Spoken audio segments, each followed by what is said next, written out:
Committee A held its 10th and 11th meetings on 29th of May 2021, chaired by Dr. Adriana Maria Paraguay. It was decided to recommend to the 74th World Health Assembly the adoption of the attached resolution relating to the following agenda item. Pillar 1 billion more people benefiting from universal health coverage. Agenda item 13, a review of and update on matters considered by the Executive Board. Agenda item 13.4, global strategy and plan of action on public health, innovation, and intellectual property. One resolution entitled Strengthening Local Production of Medicines and Other Health Technologies to Improve Access. Back to you, Madam Chair.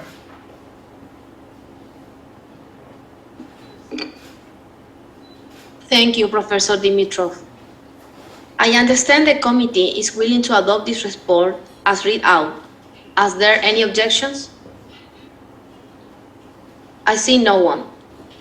The report is adopted.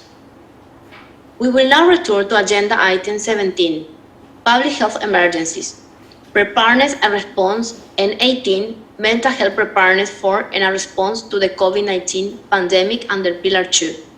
1 billion more people better protected from health emergencies. The grouping in question is World Health Organization's work in health emergency and training preparedness for health emergency and mental health preparedness of and response to the COVID-19 pandemic. When we suspend our debate on Saturday afternoon, there were still some member states with their hands raised. Could you please raise your hand again now to indicate you wish to speak? I would now like to give the floor to the moderator to manage the list of speakers. Thank you, Madam Chair. I would like to invite Brazil to take the floor, followed by Chile. Thank you very much, moderator, and thanks, Chair. Very quickly, we are proud to announce that Brazil is co-sponsoring both the resolution on strengthening WHO preparedness for and response to health emergencies proposed by the EU and the decision proposed by a group of countries which calls for a special session of the WHO next November to consider developing a WHO convention, agreement, or other international instrument on pandemic preparedness and response. Thank you. Thank you, Brazil. I now call on Chile to take the floor, followed by Iraq.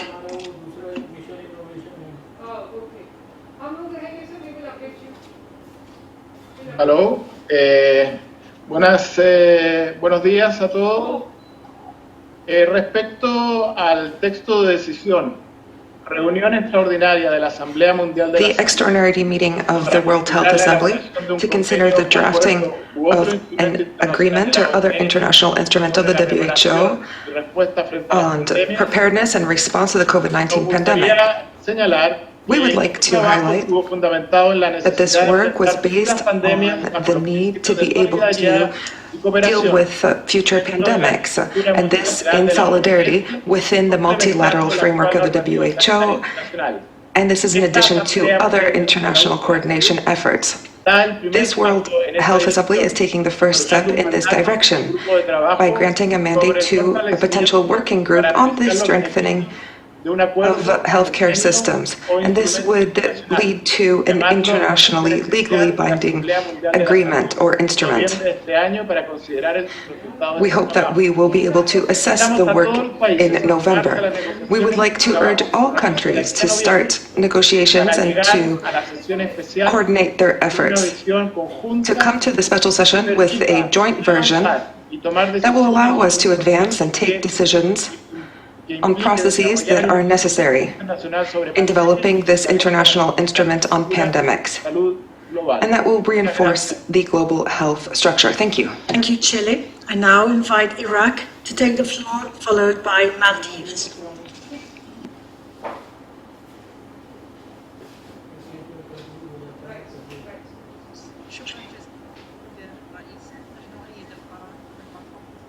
Thank you very much, Madam President. We support this resolution on the response to pandemics. Despite the level of preparedness and response which differs from one country to another in our region, our countries and our region has done a lot to protect our populations. In fact, we have continued to put into place preventive measures in order to guarantee the health and safety of all of our citizens, and we have really strived to provide vaccines to Iraqis in order to bring an end to this pandemic. In fact, a ministerial team was established at the very beginning of the pandemic to focus on the way in which we could collaborate with other stakeholders in order to provide vaccines and distribute them and to administer them. And we are a part of the COVAX facility, and we have also tried to ensure to concentrate more on at-risk populations. And we have also ensured that once we received these vaccines, to distribute them at all levels of our country, in all governorships. Thank you.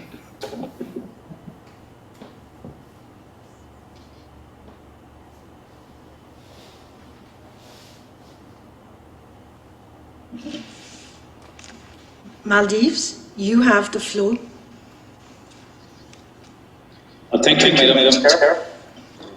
The Maldives aligns itself with the regional intervention made by Bangladesh and wish to express our appreciation to WHO Secretariat for preparing the report on mental health preparedness and response to COVID-19 pandemic.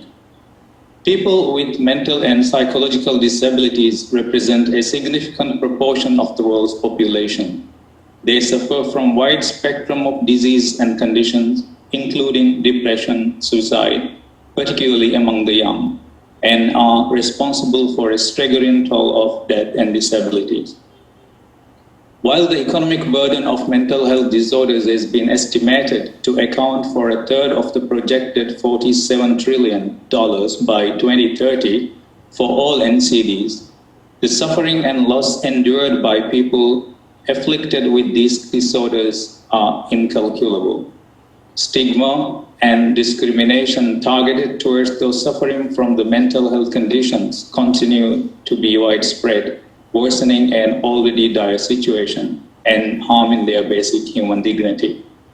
Madam Chair, in Maldives, mental health did not become a major policy priority until as recently as 2018, when it was included in the President's 100-day pledge of the current government. Understandably, and despite the renewed focus in this area, mental health system faces numerous challenges, including an acute shortage of trained mental health professionals. Most of the professionals in this area, our services are concentrated in the capital island, Male. Limited and uneven access to people living in the outer atolls. As such, the mental health services in Maldives are unable to adequately cater to mental health needs of the people, especially those living in the rural islands. The COVID-19 situation has deteriorated the mental health situation further. The initial anxiety experienced by the people due to fear and uncertainty of COVID has now escalated due to long isolation, limited social interaction, loss of economic status and livelihoods, taking a huge toll on mental health and well-being. Survivors, family members that have lost a loved one to COVID, caregivers or health professionals responding to the pandemic are likely to experience psychological distress, sleep disorders, anxiety, and post-traumatic stress disorders, which can progress to such suicidal ideation, substance abuse, and reduced quality of life. All these being a recipient of expatriate workers, accounting to a large proportion of our overall workforce, we have experienced how challenging it is, especially to the more vulnerable groups among the expatriate community to cope with mental health issues during this pandemic. Madam Chair, given the critical situation with COVID-19, it is crucial to prioritize the actions to minimize mental health consequences of the pandemic and incorporate these actions into emergency and disaster risk management strategies for better prevention of risk to mental health and reducing existing risks. We as individual countries and WHO regions can collaborate and cooperate in these critical areas through synergy and shared knowledge. In this regard, we appreciate the continued support from the WHO Southeast Asia Regional Office and partners working in the region. Maldives strongly supports the resolution proposed under this agenda item. Thank you, Madam Chair. Thank you, Maldives. There are no further requests for the floor from member states. And so, in conformity with Rule 47 of the Rules of Procedure of the World Health Assembly concerning the representatives of the United Nations and of other international organizations, I would like to give the floor to IOM. Honorable Chair, Director General, distinguished delegates, ladies and gentlemen. The COVID-19 pandemic, the mitigation measures, and the resulting negative socioeconomic and social relational consequences have affected, are affecting, and will affect the mental health and psychosocial well-being of many people worldwide. Persons in vulnerable situations have faced and will face additional stressors and challenges. This is particularly true for migrants, asylum seekers, refugees, internally displaced and mobile populations, for whom the negative effects of isolation, limitation of movements and stigma have been squared, and whose access to mental health care was already hindered before the pandemic by legal, administrative, financial, logistical and cultural obstacles.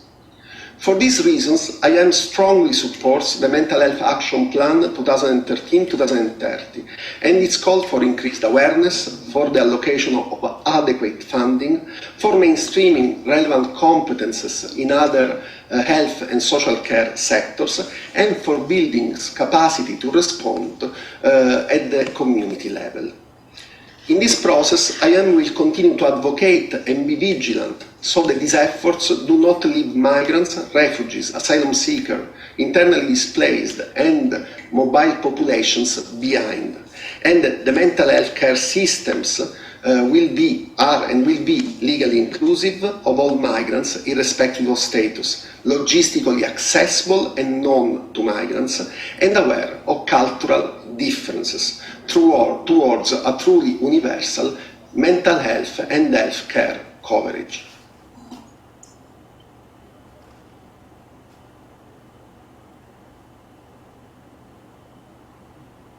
Microphone for the speaker, please.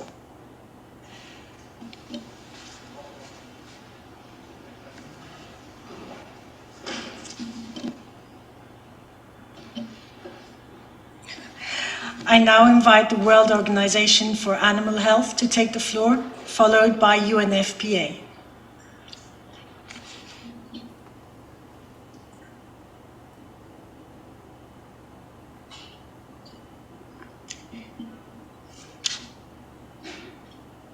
I now invite UNFPA to take the floor. Thank you, Madam Chair. UNFPA welcomes the updated Comprehensive Mental Health Action Plan 2030. The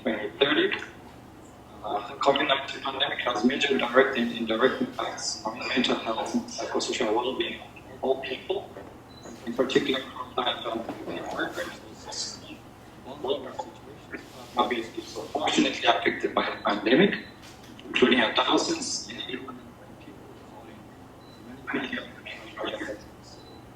In the midst of this crisis, UNFPA underscores the gender impact of the pandemic, including highest rates of domestic and gender-based violence globally, and setbacks in efforts to eliminate harmful practices, including female genital mutilation and child early and forced marriage. This violence against women and girls exacerbates pre-existing risks, vulnerabilities, and inequalities that result in poor mental health, with long-term implications for personal, relational, and societal well-being. As evidence suggests, gender and sexual reproductive health and rights are also related to many aspects of mental health. The gender-related nature of the most common mental disorders becomes even more apparent as high rates of depression, anxiety, and comorbidity that predominantly affect women and girls are strongly linked to sexual and gender-based violence, social exclusion, and intersecting forms of discrimination. UNFPA advocates for increased access to quality mental health services, particularly for women and girls and adolescents, inter alia by eliminating intersecting forms of discrimination and other barriers hampering their effective access to services and promoting their active participation in the development and monitoring policies, programs, and services of mental health.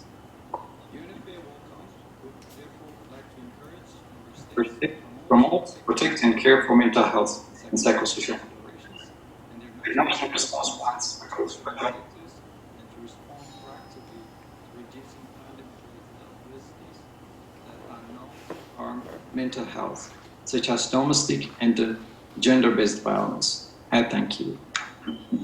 Thank you, UNFPA. Several non-state actors in official relations to the WHO have requested the floor on this grouping of agenda items. According to the privileges conferred by relationship with the World Health Organization, I have pleasure in giving the floor to the representative of the International Association for Hospice and Palliative Care. You have the floor.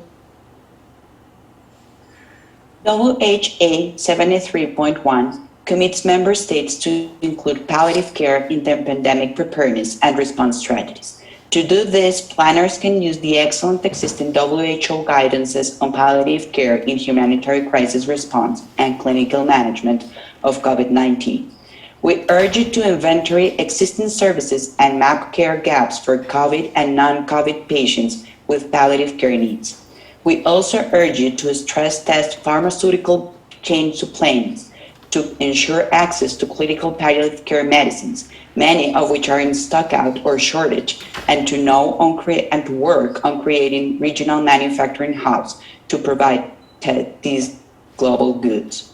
Internal staff, community health workers, nurses, and emergency care respondents should receive basic palliative care training, including in the use of opioids and patient communications. I thank you, chairs. Thank you. I now invite Global Alliance for Improved Nutrition to take the floor.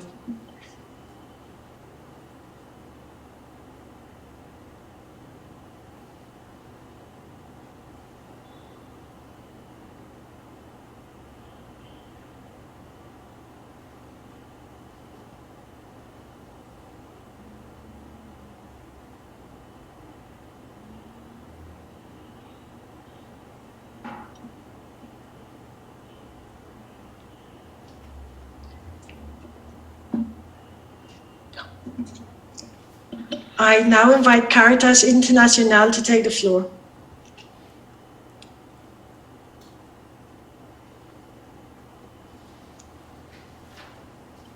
Caritas, you have the floor.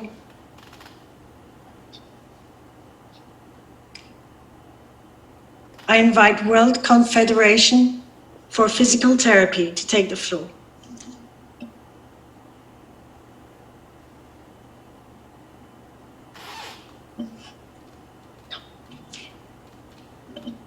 I invite the International Union for Health Promotion and Education to take the floor.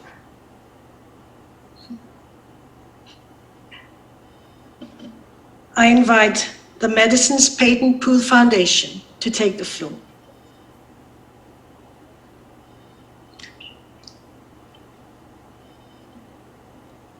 Please, you have the floor.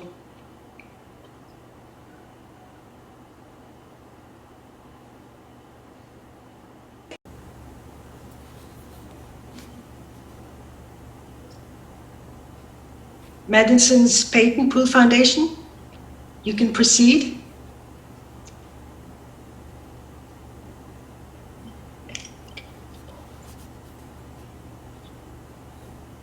We'll come back to you later.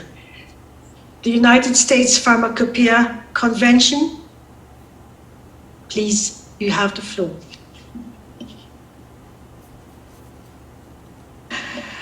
The International Commission on Occupational Health, you have the floor.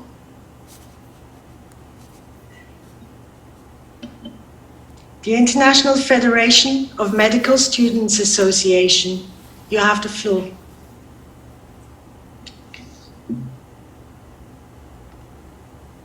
Honorable Chairperson, distinguished delegates, the International Federation of Medical Students Associations commends the WHO on its work to combat the COVID-19 pandemic, while also underlining that increased resilience is key to face future health emergencies more successfully.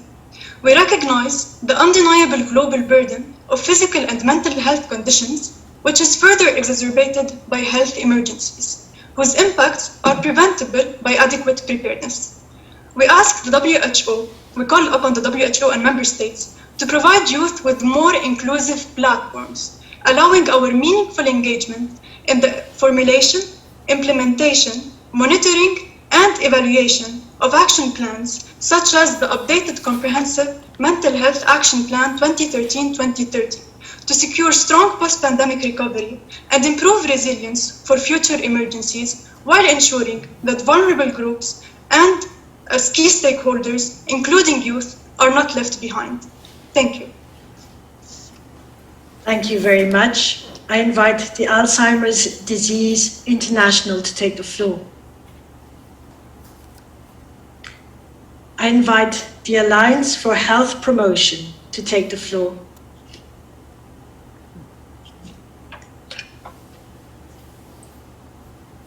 I invite the Cochrane Collaboration to take the floor.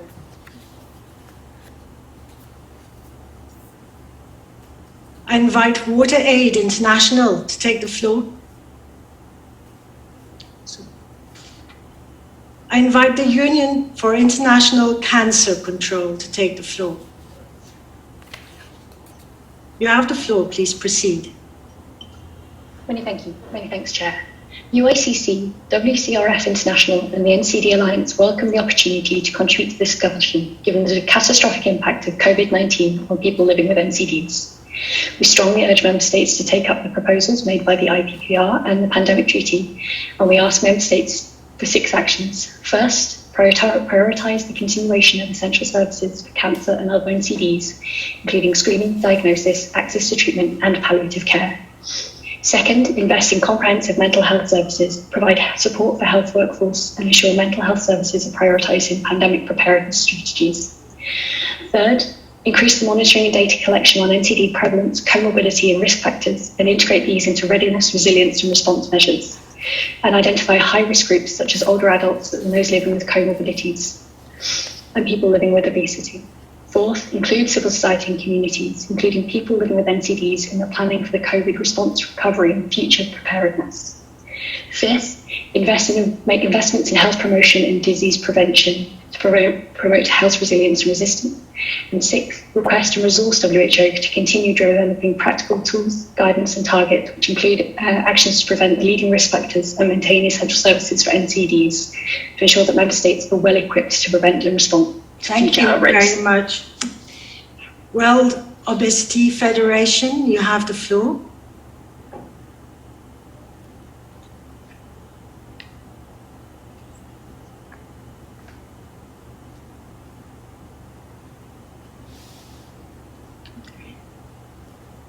The Drugs for Neglected Diseases Initiative, you have the floor. Please go ahead. Thank you, Chair. So COVID-19 is enabling major scientific advances and the development of new health technologies. However, it is also exposing structural inequities that hinder innovation and equitable access. Urgent steps must be taken by Member States to course correct for COVID-19, to shift from a model where innovation is left to the market to a model that delivers global public goods. This includes sharing supply of vaccines, support for the TRIPS waiver, CTAP and technology transfer mechanisms, using leverage to ensure companies share know-how and technologies, and investments in all technologies, including therapeutics, as well as building truly global manufacturing capacity. In the longer term, for future pandemic preparedness, enabling policies must be put in place to ensure equal partnerships, as well as conditions on open knowledge sharing, tech transfer, and access. Thank you. Thank you. I now invite Help Age International to take the floor. I would like to invite the International Council of Nurses to take the floor. Thank you, moderator. The world has clearly seen that nurses are leading the COVID-19 response, delivering 90% of care, and it is nurses who have seen the weakness and fault line that must be addressed in the continuous response and in the design of the future health systems. In Resolution WHO 73.1, the World Health Assembly expressed its appreciation of and support for the dedication and sacrifices of health workers. Yet the unacceptable and unsafe working conditions, unfair pay for nurses, numbers of infections, and as Dr. Tedros noted, the over 115,000 deaths of healthcare workers, which is equivalent to more than 200 deaths per day, send a different message. The situation requires immediate intergovernmental action, transparent sharing of data on healthcare workers, infections and death, and placing healthcare workers at the center of the pandemic treaty. ICN called on member states to urgently intensify action to protect, support, and invest in nurses and the health workforce, and to end this pandemic and make it the last. Thank you very much. Thank you. I now invite Médecins Sans Frontières International to take the floor.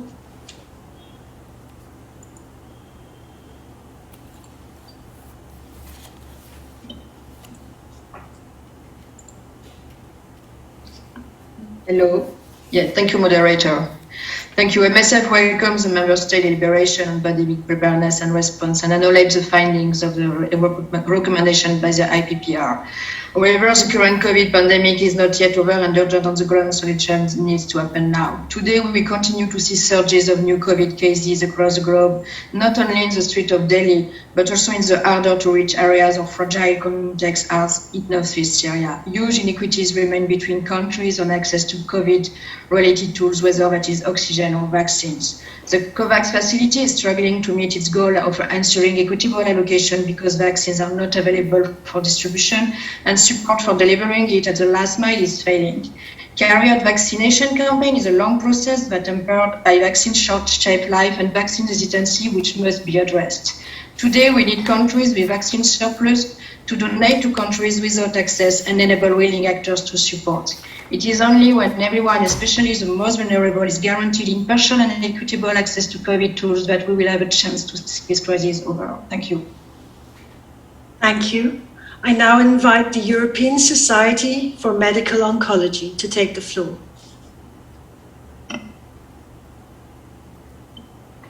The European Society for Medical Oncology is a global network of more than 25,000 cancer professionals from over 160 countries. ESMO welcomes the resolution on strengthening WHO preparedness for and response to health emergencies and encourages WHO to leverage resources developed by professional societies. For cancer, ESMO's COVID-19 and Cancer Portal provides recommendations for the management of cancer patients, educational resources, and a registry. The ESMO call to action on COVID-19 vaccinations and patients with cancer, endorsed by over 50 professional and patient organizations, requests member states to 1. Vaccinate all cancer patients in line with WHO principles and objectives. Patients with active disease or receiving anti-cancer treatment deserve an additional priority in case of limitations only. 2. Diligently collect data via suitable studies and registries to monitor the effects of vaccines in the vulnerable population, including patients with cancer and their immune response. 3. Educate and instill confidence among the public and patients in receiving the vaccines. Thank you. Thank you. I now invite the International Association for Suicide Prevention to take the floor. Hello. Thank you, moderator. The International Association for Suicide Prevention encourages the sharing of research and evidence related to suicide prevention so as to strengthen and inform collective efforts to address these issues. COVID-19 continues to challenge countries the world over, and mental health impacts may be felt for generations. Where contemporaneous data is available, significant initial improvements in society have yet been seen, with some emerging data from subsequent cases concerning. Current data does not provide a global picture and is very consistent with the challenges we face, and we share concerns about the long term. We call upon member states to remain vigilant and reactive to changes in suicide rates and to improve suicide rates.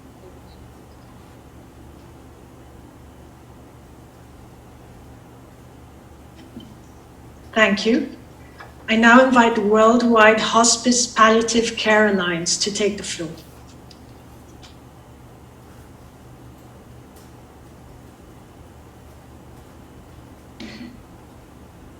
I would like to invite Knowledge Ecology International to take the floor.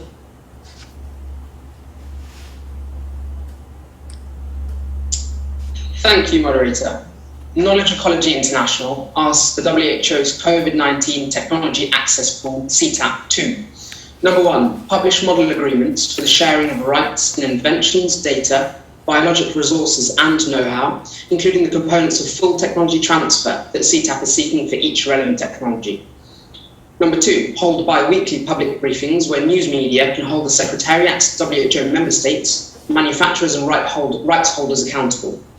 Number 3, consult with member states and propose best practices for transparency of R&D funding agreements, licenses and technology transfer agreements. KEI welcomes the establishment of the WHO COVID-19 mRNA Vaccine Technology Transfer Hub and asks the WHO to publish and periodically revise reports on global manufacturing capacity for each relevant COVID-19 medical technology, with commentary on necessary measures to bring facilities into GMP compliance. Thank you.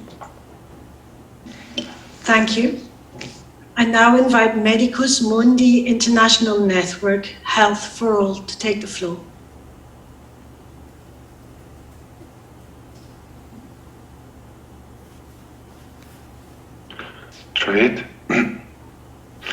Thank you, Chair. Dear delegates, what we have seen in the last week as concrete proposals for how to strengthen pandemic preparedness and response leaves us with mixed feelings. The report of the independent panel does not sufficiently address politically sensitive issues such as the grave human rights abuses in the COVID-19 response. However, we welcome the draft decision calling for convening a WHO special session to explore a WHO-based pandemic treaty. This might indeed lead the way forward if properly done. The special session shall be prepared by a member states working group to be set up under the Preparedness and Response Resolution. That resolution requests this group to work in an inclusive manner. We are keen to see what this means in practice. We herewith invite civil society organizations to come together to jointly draft a sound civil society input on requirements for a successful and transformative pandemic treaty in terms of scope, fundamental principles, and drafting process. And let us not give it up with engaging in WHO governance. Thank you. Thank you. I now invite Public Services International to take the floor.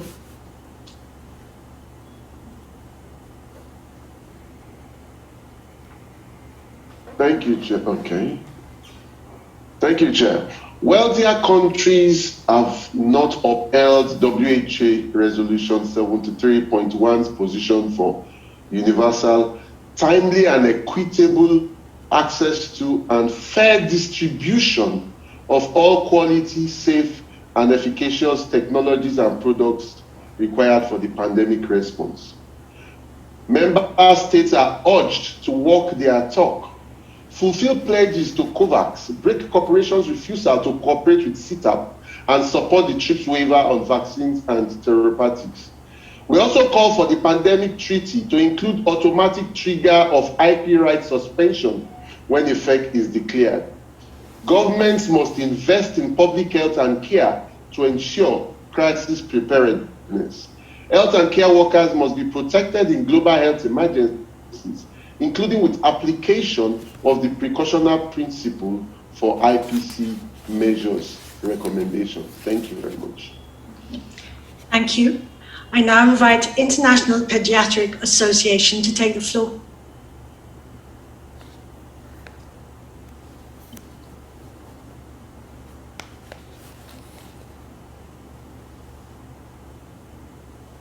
the International Pediatric Association believes every child has the right to the health and opportunity to fulfill their potential. The COVID-19 pandemic highlights the urgent needs for health and mental health services for the children, the need for accurate information for the professionals and the public, and the need for access to services for other health priorities as well as for COVID-19. Our National Pediatric Society members already see children and adolescents in crisis. The long-term effects of COVID-19 on physical and mental health, especially for vulnerable population, requires equity and justice, for vaccine access, for physical, developmental and mental health services. We urge member states to strengthen and coordinate efforts with WHO and child health professionals to include and prioritize mental health care in investment for COVID-19 and enact social protection program to support families so post-pandemic health systems are fully responsive to the children's need. Thank you, Chair. Thank you. We have now come to the end of our NSA interventions. I see that the World Organization for Animal Health has their hand up, so please, you have the floor.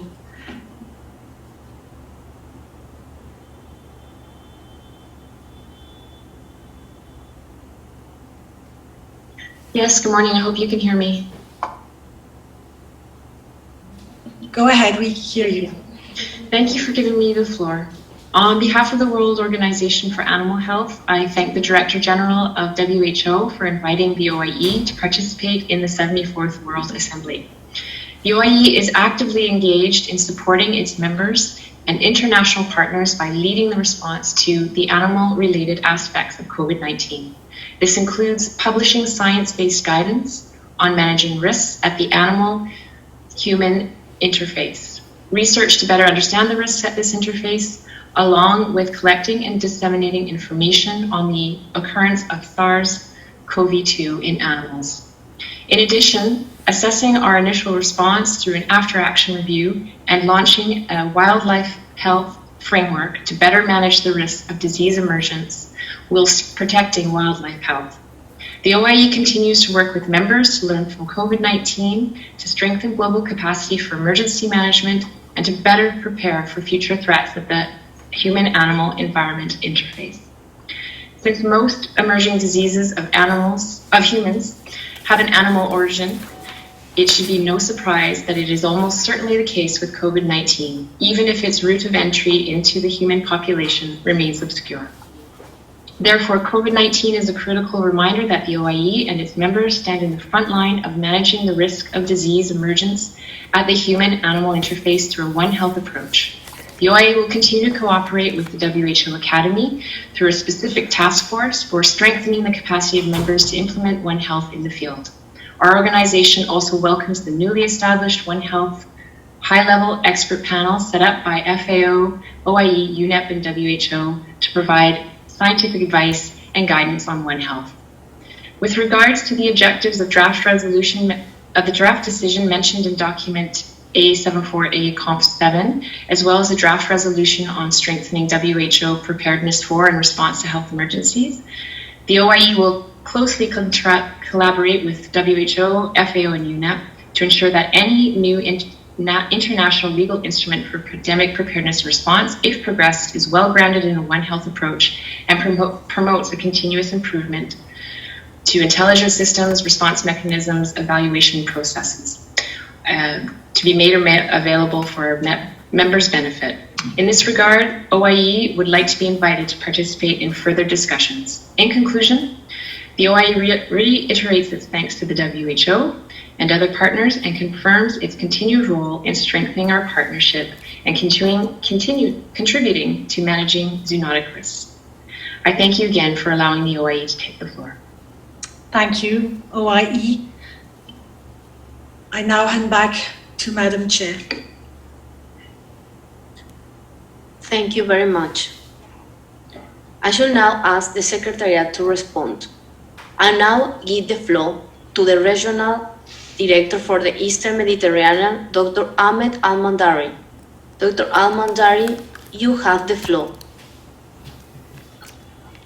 Thank you very much, Madam Chairperson. The COVID-19 pandemic is the defining event of our lifetime. Nothing over the past 7 decades has demanded so much from us or our citizens, communities, private industries, governments, and global institutions. We cannot afford 1 second of complacency. Through unprecedented solidarity, equity, and multilateralism, we are tackling an enormous range of technical and operational issues.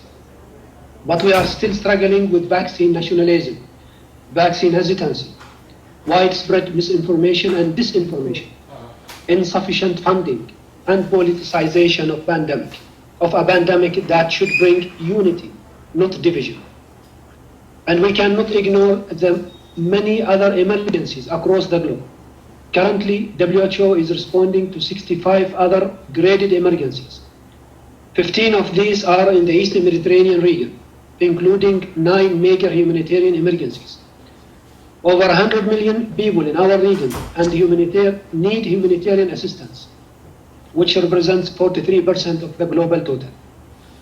The vast majority are caught up in intractable conflicts in countries such as Afghanistan, Somalia, the Syrian Arab Republic, and Yemen as well as the occupied Palestinian territory. They deserve our solidarity along with political, financial, technical, and operational support. WHO is applying innovative approaches, including the humanitarian development peace nexus, referral pathways for violent trauma, and health as a brick for peace. As in our fight against COVID-19, we cannot overcome humanitarian crisis without strong and human political leadership. Poor governance has contributed to the spread of the pandemic and many other emergencies.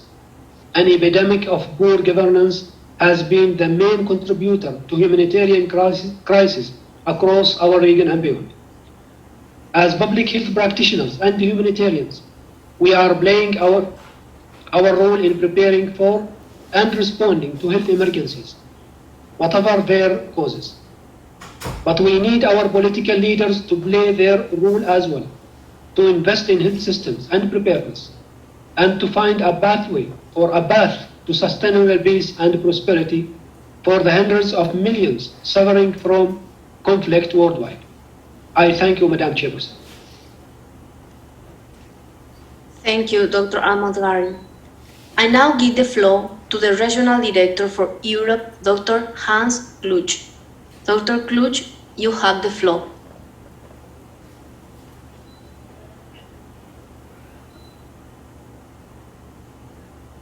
Ladies and gentlemen, dear friends, most of us have felt the pandemic's impact on mental health. A survey found that 120 out of 130 countries reported significant service disruption for mental, neurological, and substance disorders. This at a time when demand for these services was increasing. A recent 78-country survey shows that 50% of the population only has moderate mental health. The support for action on mental health is unequivocal and growing. Harnessing this momentum, the WHO Europe is launching initiatives to respond to the mental health impacts of COVID-19, using innovative solutions to long-standing issues. This crisis requires us to take stock of past shortcomings and, as the Pan-European Commission on Health and Sustainable Development is doing, mend the fractures in society, leaving no one behind. Even before the pandemic struck, WHO Europe identified mental health as a flagship program of the European Programme of Work 2020-2025. A new European framework for mental health is being developed in consultation with the Member States. A technical advisory group is reviewing the evidence and identifying needs and implications for mental health service development and system strengthening as a key component of the recovery. The group's findings will be presented at the International Athens Summit 22 23 July 2021, conveyed by the Greek Ministry of Health and WHO Europe. At the Regional Committee 71 in September, a political resolution will be presented to build societies that promote mental health as part of the economy of a well-being agenda. The Pan-European Mental Health Coalition, under the auspices of Queen Mathilde, Queen of all Belgians, will be launched around World Mental Health Day in October. The coalition will be an engine for breaking barriers, advocating for mental health rights, and convening those who never had a seat at the table. A silver lining of the crisis is an opportunity to forge a new pathway for mental health promotion and care. Now is the chance to drastically transform mental health care. Let's grasp it. Thank you. Thank you very much, Dr. Kluge. I'll now give the floor to Dr. Ren Mingui, Assistant Director General, Universal Health Coverage, Communicable and Non-Communicable Disease, to take the floor. Dr. Ren, you have the floor. Thank you, Madam Chair. I would like to thank all your comments and suggestions on item 18. As planted, my response will also cover mental health related comments you have made during this discussion on item 13.2, political declaration of third high-level meeting of General Assembly on prevention and control of NCDs. All member states agree during this assembly that maintaining the state course in preparedness and response to the pandemic is not an option, neither for mental health services.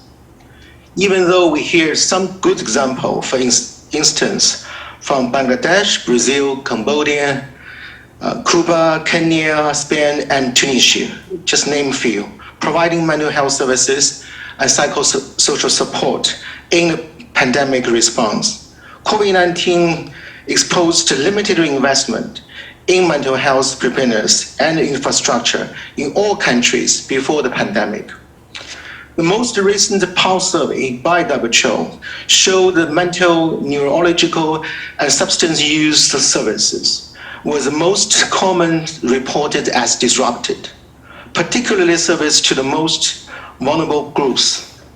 There are many other vulnerable groups that would require urgent scaling up of mental health services now and for many years to come, including, for example, COVID-19 patients and their families, health workers and their frontline responders, people living in humanitarian settings, people with pre-existing mental, neurological, and substance use conditions, young people, and older adults. Mental health disorders cause significant economic, social, and health burden due to lost economic outputs and link between mental health disorders and potentially vital conditions, including communicable and non-communicable diseases. COVID-19 is likely to increase these burdens and leads to development, exacerbations, and relapse of burden a range of mental disorders. WHO is playing leading role in mental health emergencies during the last 2 decades, in interagency coordinations, setting norms and standards and supporting countries' operations in mental health and psychosocial support in emergencies.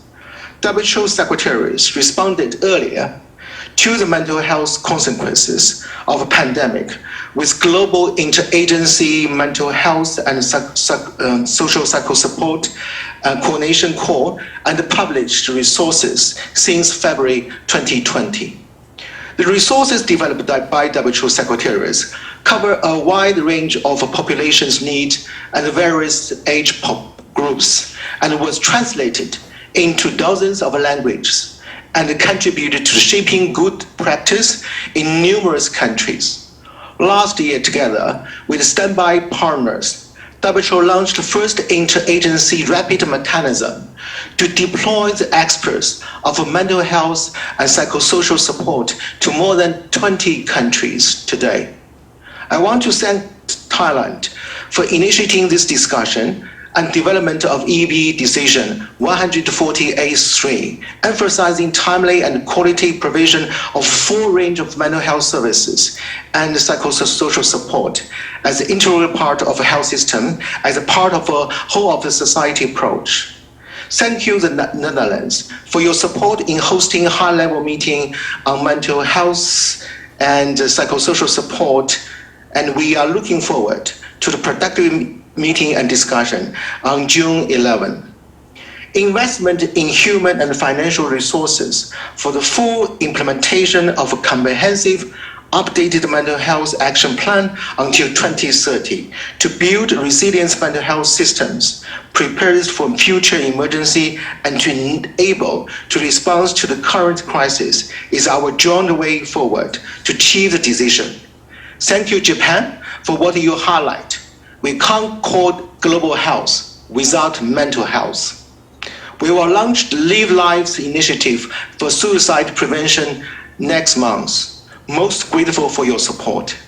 Thank you, Slovenia and Colombia, for mentioning alcohol and substance use, which is very important elements in the mental health agenda. As you may recall, the decision EB 146/14 requests DG to develop an action plan on alcohol for consideration by the 75th World Assembly through the 105th EB 2022. Now the action plan is under development in consultation with broad range of stakeholders as requested. 6 regional consultations with member states has been recently conducted. And the first draft of the action plan will be made available for another round of broad technical consultation next month. A web-based consultation on working documents for the action plan has received 253 submissions with more than 1,300 pages of text. I thank you all for your inputs. The Global Safer Initiative, aiming at support countries in their implementation of the best buys policy options to reduce the harmful use of alcohol, is currently rolled out and made available for all countries.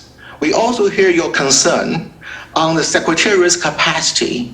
We will continue to work with donors and partners to ensure the WHO technical capacity, particularly in the regional and the country levels, could be strengthened in order to better provide technical support to the member states to promote and expand access to integrate evidence-based primary and community mental health services and psychosocial support in the context of COVID-19 pandemic response and for future public health emergencies preparedness, response, and recovery.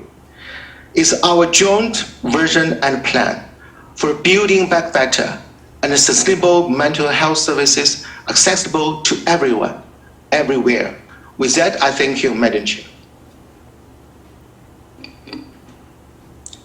Thank you very much, Dr. Ryan. I understand that Dominican Republic wish to take the floor. If Dominican Republic is available, you can take the floor. Sí, muchísimas gracias, señora Presidenta. Excúseme de haber tomado la palabra. For taking the floor a bit late in the day, but I was a little bit confused regarding the procedure, since we asked delegations once again to take the floor on the topic that is focused on resolutions and decisions. Now we would like to make our statement on these resolutions and decisions, if the chairman allows us to. Proceda. Go ahead. El proyecto de resolución.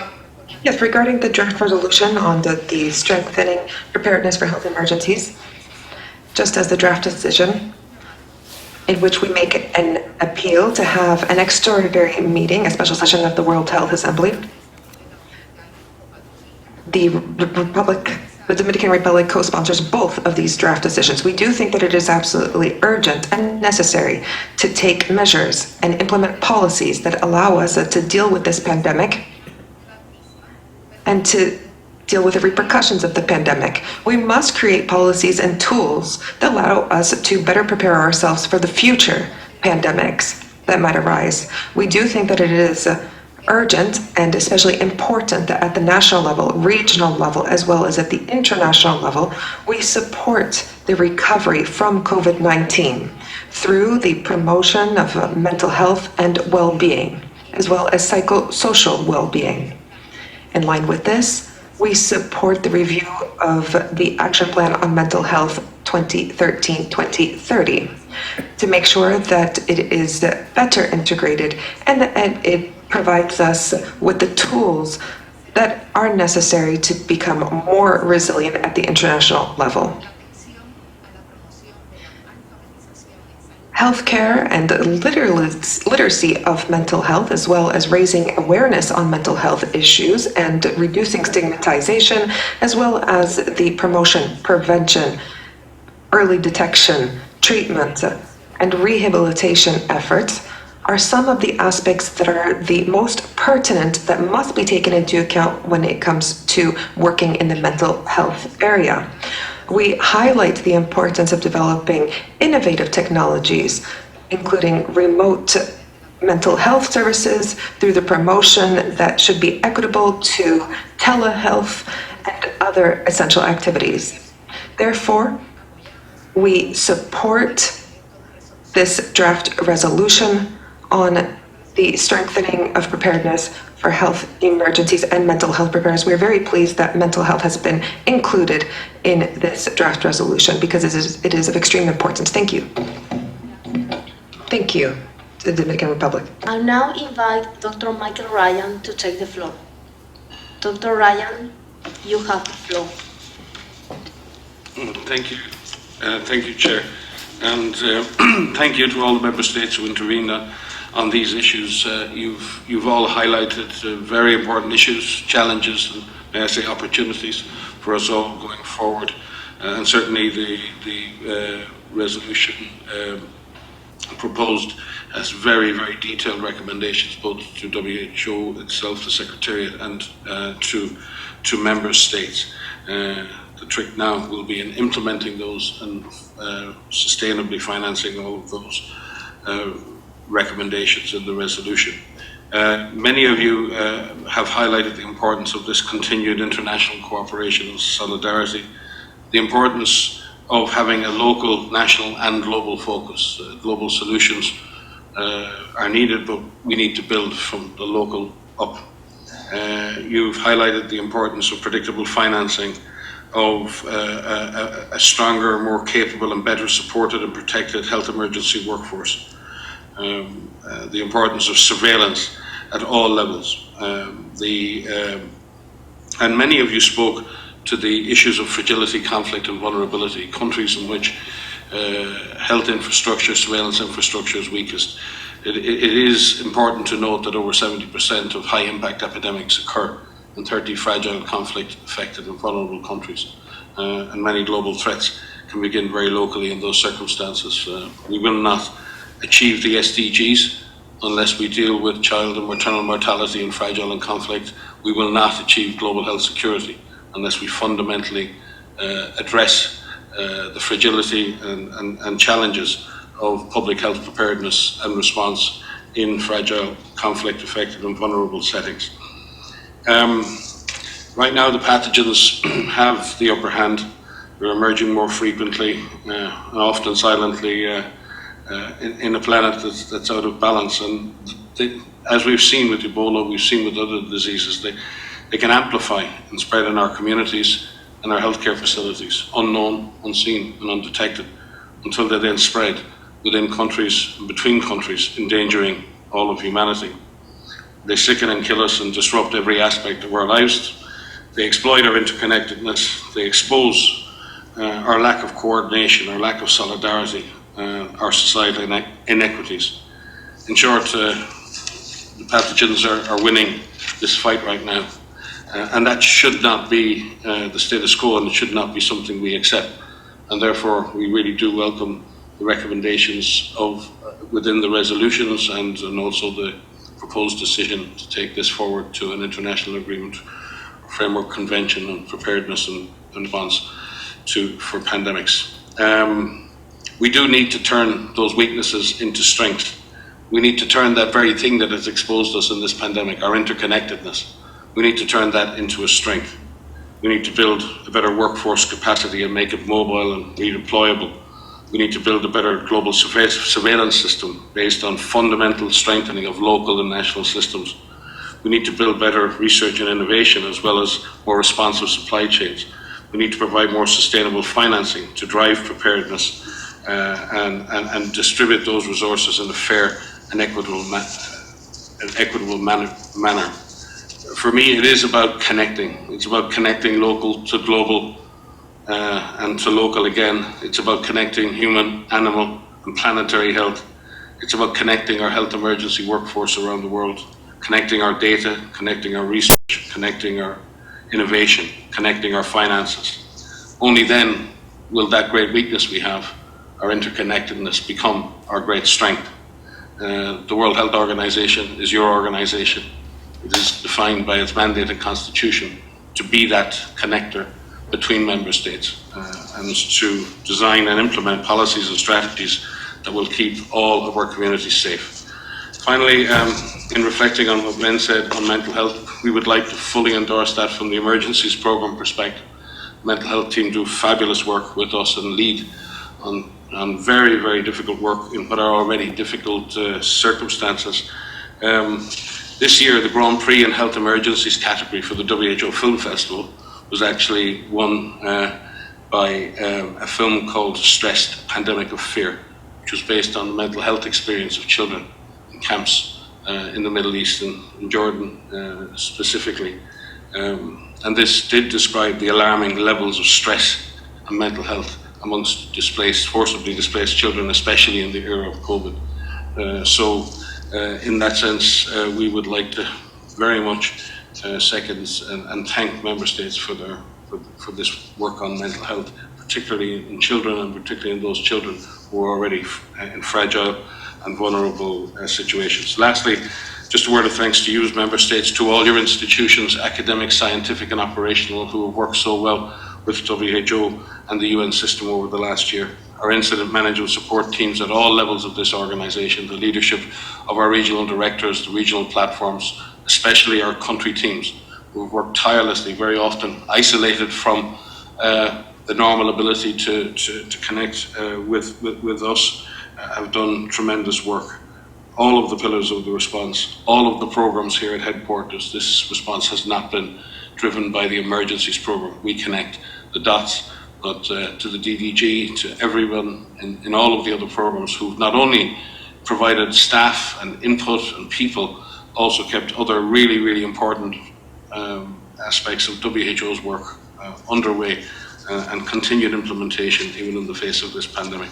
I trust that we will be able to move forward now with greater direction from you. I thank you for your guidance. We thank you for your guidance and your direction, and we look forward to implementing all of the recommendations in your resolutions. Thank you. Thank you very much, Dr. Ryan. The committee is now invited to know the reports contained in document A74/9, A74/10, Revision 1, and A74/17. The reports are noted. We will now consider the draft decisions and resolutions. First, we will consider the draft decision contained in paragraph 13 of document A74/10, Rev 1, on the Comprehensive Mental Health Action Plan 2013-2030. The financial and administrative implication of this decision may be found in document A74/10, Rev 1 at 1. Is the committee ready to approve the decision? I see no objections. The decision is approved.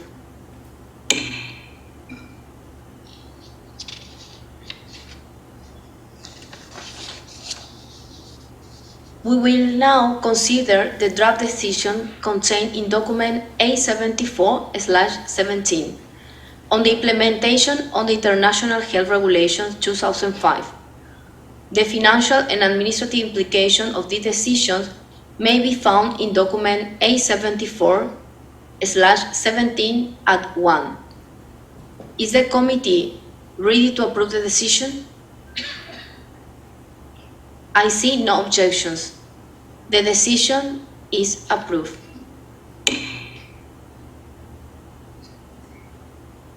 We will now consider the draft resolution contained in document A74/A/conf/2 on strengthening World Health Organization preparedness for and response to health emergencies. The financial and administrative implication of this decision may be found in document A74/A/conf/2 at 1. Is the committee ready to approve the resolution? I see no objections. The resolution is approved.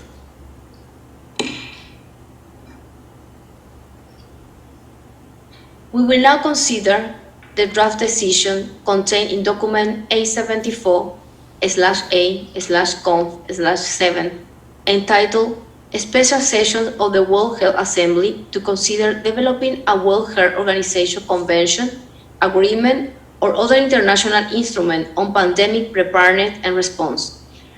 The financial and administrative implication of this decision may be found in document A74/A/conf/7 at 1. Is the committee ready to approve the decision? I see no objections. The decision is approved. I will now allow to give the floor to the Director General for some remarks. Dr. Tedros, you have the floor.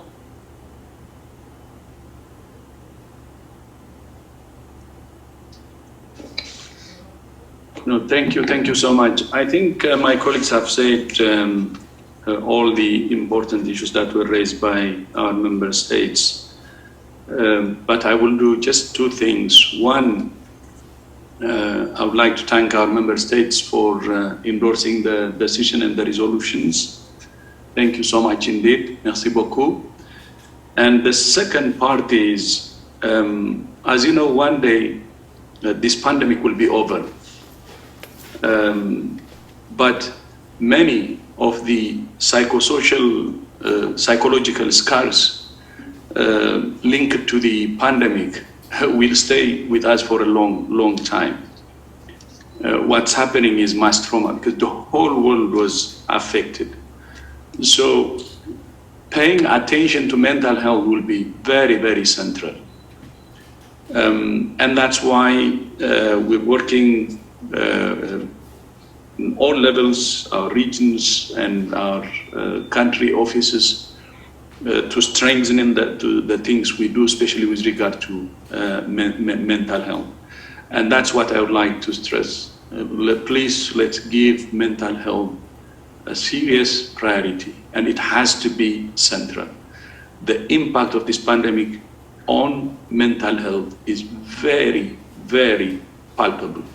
And I know it affected majority of the world population. Of course, even before COVID, we have been saying no health without mental health. But now it's even more clear because of the impact of the pandemic. And the pandemic's impact, not because it directly impacts health, but it also, as you know, impacts livelihoods, and that's why it's impacting mental health. So both direct and indirect impacts. So that's the only thing I would like to underline. On the other issues, I will be doing the closing, and then I will say more during the closing. So with that, Madam Chair, muchas gracias. Back to you. Thank you so much, Dr. Tedros. Muchas gracias, Dr. Tedros. The agenda item is now closed. Distinguished delegates, ladies and gentlemen, We have now complete our very full agenda. The discussion has been rich and productive. I thank you all for your cooperation and for the valuable inputs.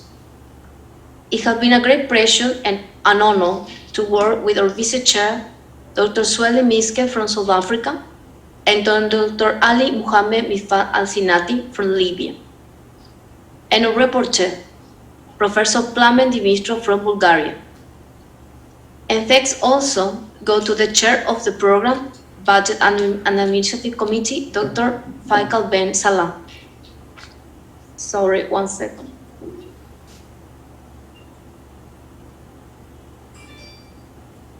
I should now give the floor to our reporter, Professor Dimitro, before carry on with the last remarks, who will read the full and final report of Committee A. Professor Dimitro, if you are available, you have the floor. Thank you, Madam Chair. Fourth report of Committee A. Draft. Committee A held its 12th meeting on 31st of May 2021, chaired by Dr. Adriana Maria, Paraguay. It was decided to recommend to the 74th World Health Assembly the adoption of the attached 3 decisions and 1 resolution relating to the following agenda items. Pillar 2, 1 billion more people better protected from health emergencies. Agenda item 11, mental health preparedness and response for the COVID-19 pandemic. 1 decision. Agenda item 17, public health emergencies, preparedness and response. Agenda item 17.4, implementation of the International Health Regulations 2005. 1 decision. Agenda item 17.3, WHO's work in health emergencies. 1 resolution entitled Strengthening WHO Preparedness for and Response to Health Emergencies. 1 decision entitled Special Session of the World Health Assembly to consider developing a WHO convention, agreement, or other international instrument on pandemic preparedness and response. Madam Chair, back to you. Thank you, Professor Dimitro. I understand the committee is willing to adopt this report as read out. Are there any objections? I see no one. The report is adopted. We have now finished the agenda items, and I would like to say some few remarks. Distinguished delegates, ladies and gentlemen, we have now completed our very full agenda. The discussion has been rich and productive. I thank you all for your cooperation and for the valuable input. It has been a great pleasure and an honor to work with all of you, and especially with our Vice Chair, Dr. Sueli Miske from South Africa, Dr. Ali Mohamed Mifat Al-Sinati from Libya, and our reporter, who just took the floor a few minutes ago, Professor Plamen Dimitro from Bulgaria. And thanks also go to the chair of the program, Budget and Administration Committee, Dr. Faisal Ben Salah. On your behalf, I would like to thank the representative of the Executive Board who have assisted us in our deliberations. My thanks also go to the Director General, Dr. Tedros, for his timely intervention, and to the regional directors and the whole World Health Organization leadership team, who have provided us with in-depth responses. My sincere gratitude to the Secretariat of Committee A for the invaluable assistance in ensuring the smooth running of our meetings. I would like to thank our interpreters and translators who have facilitated the communications between us, and to the numerous IT staff working very hard to ensure that we can connect to each other. I would also like to thank all the hardworking personnel of this organization who continue to work tirelessly in response to this pandemic, while ensuring the continuity of work on other health needs around the world. It is great appreciation that I thank you all for your patience and flexibility as we once again conduct a health assembly through a virtual platform. The last meeting of Committee A is now closed.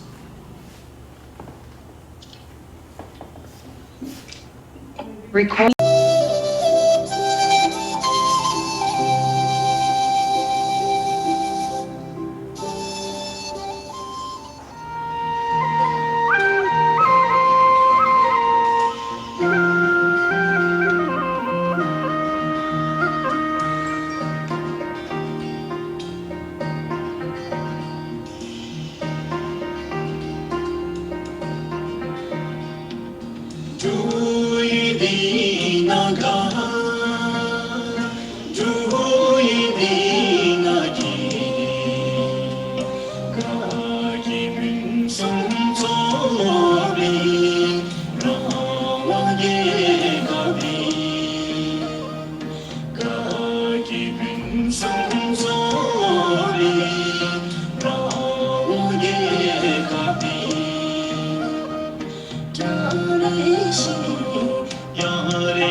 The Assembly is called to order. Good morning, good afternoon, good evening, Your Excellencies, colleagues, ladies and gentlemen. The World Health Assembly will now resume its consideration of item 18 of our agenda, report of the main committee. We will first consider the first report of Committee A, which is contained in the document draft A74/60. The report contains 3 resolutions and 3 decisions. One resolution entitled Program Budget 2022 to 2023. Is the Assembly ready to adopt this resolution?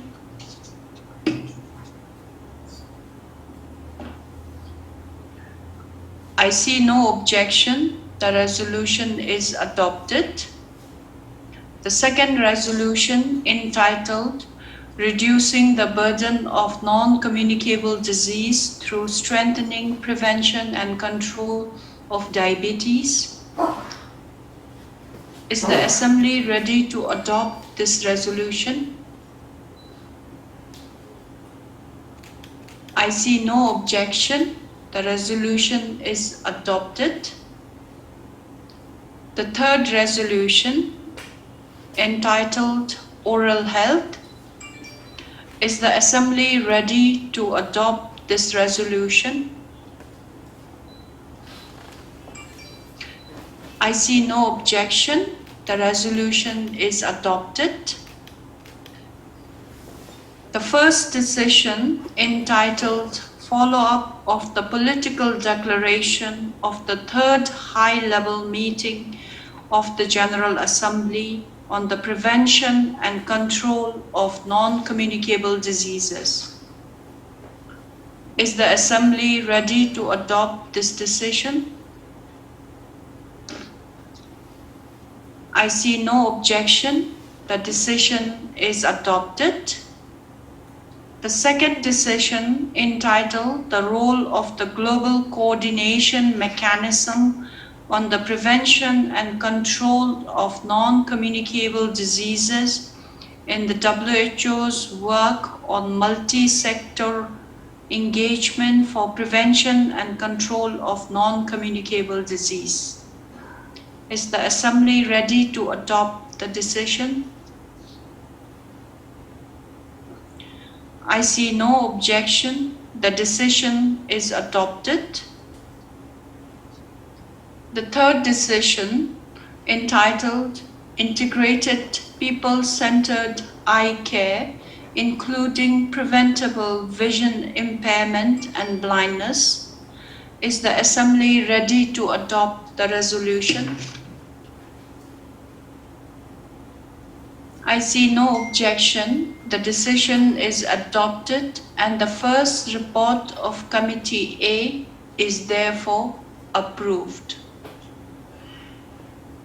We will now consider the second report of the Committee A, which is contained in the document draft A74/62.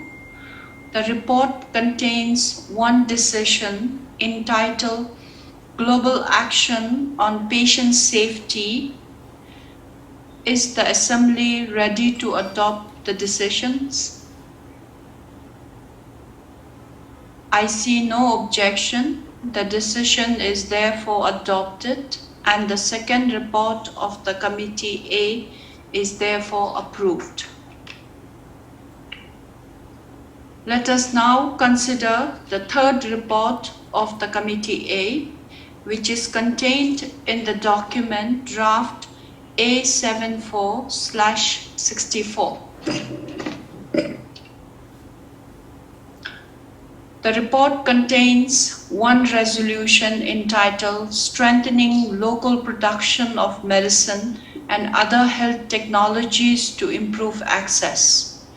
Is the Assembly ready to adopt this resolution?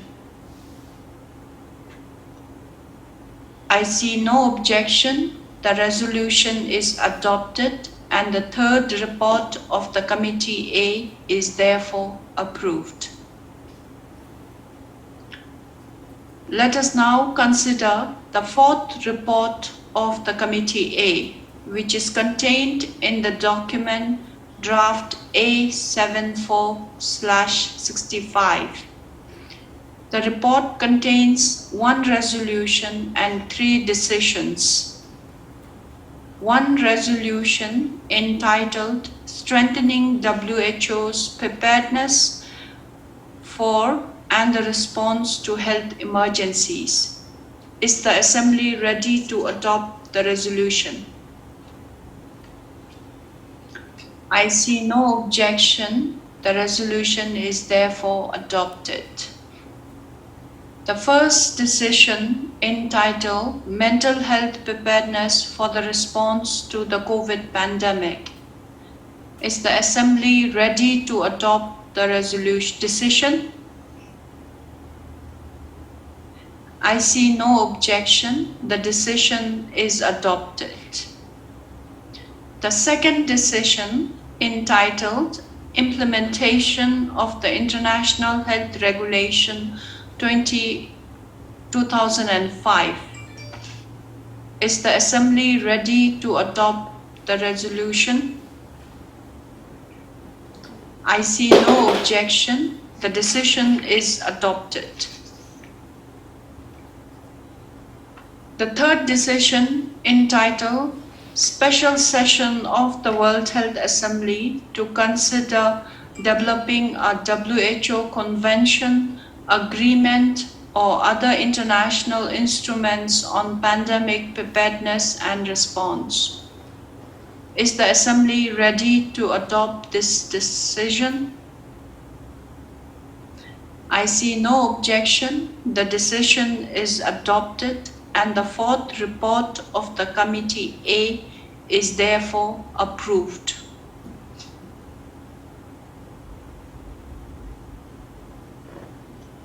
Madam President, if you allow me, I see Chile is requesting the floor.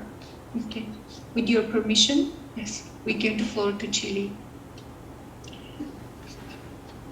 Gracias, muchas gracias, Director General, Excellencies, ladies and gentlemen.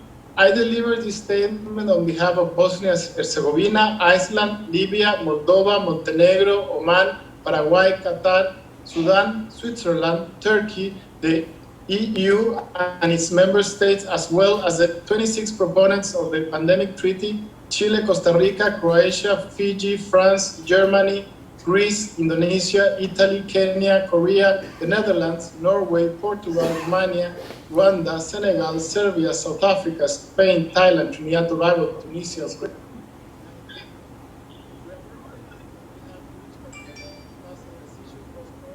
more than 60 countries, and which creates a dedicated moment in November 2020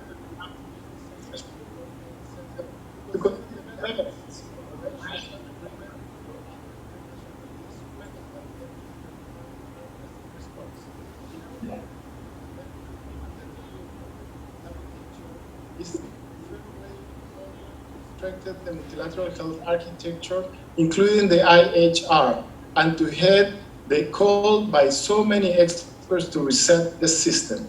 Our discussion at the World Health Assembly, the welcome remarks by the world leaders, and the reports of the evaluation panels have confirmed the time to act is now, and many have spoken out in favor of a pandemic treaty.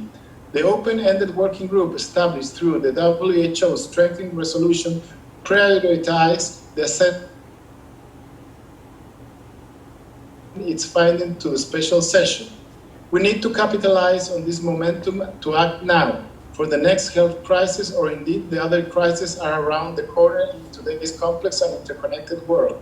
Indeed, the 26 proponents of the treaty decision and the partners are fully aware that this is not easy, and we are still working tirelessly to address the pandemic. Probably the most important lesson COVID-19 has taught us is the need for stronger and more agile collective defense against the health threats, as well as our building resilience to address future potential pandemics.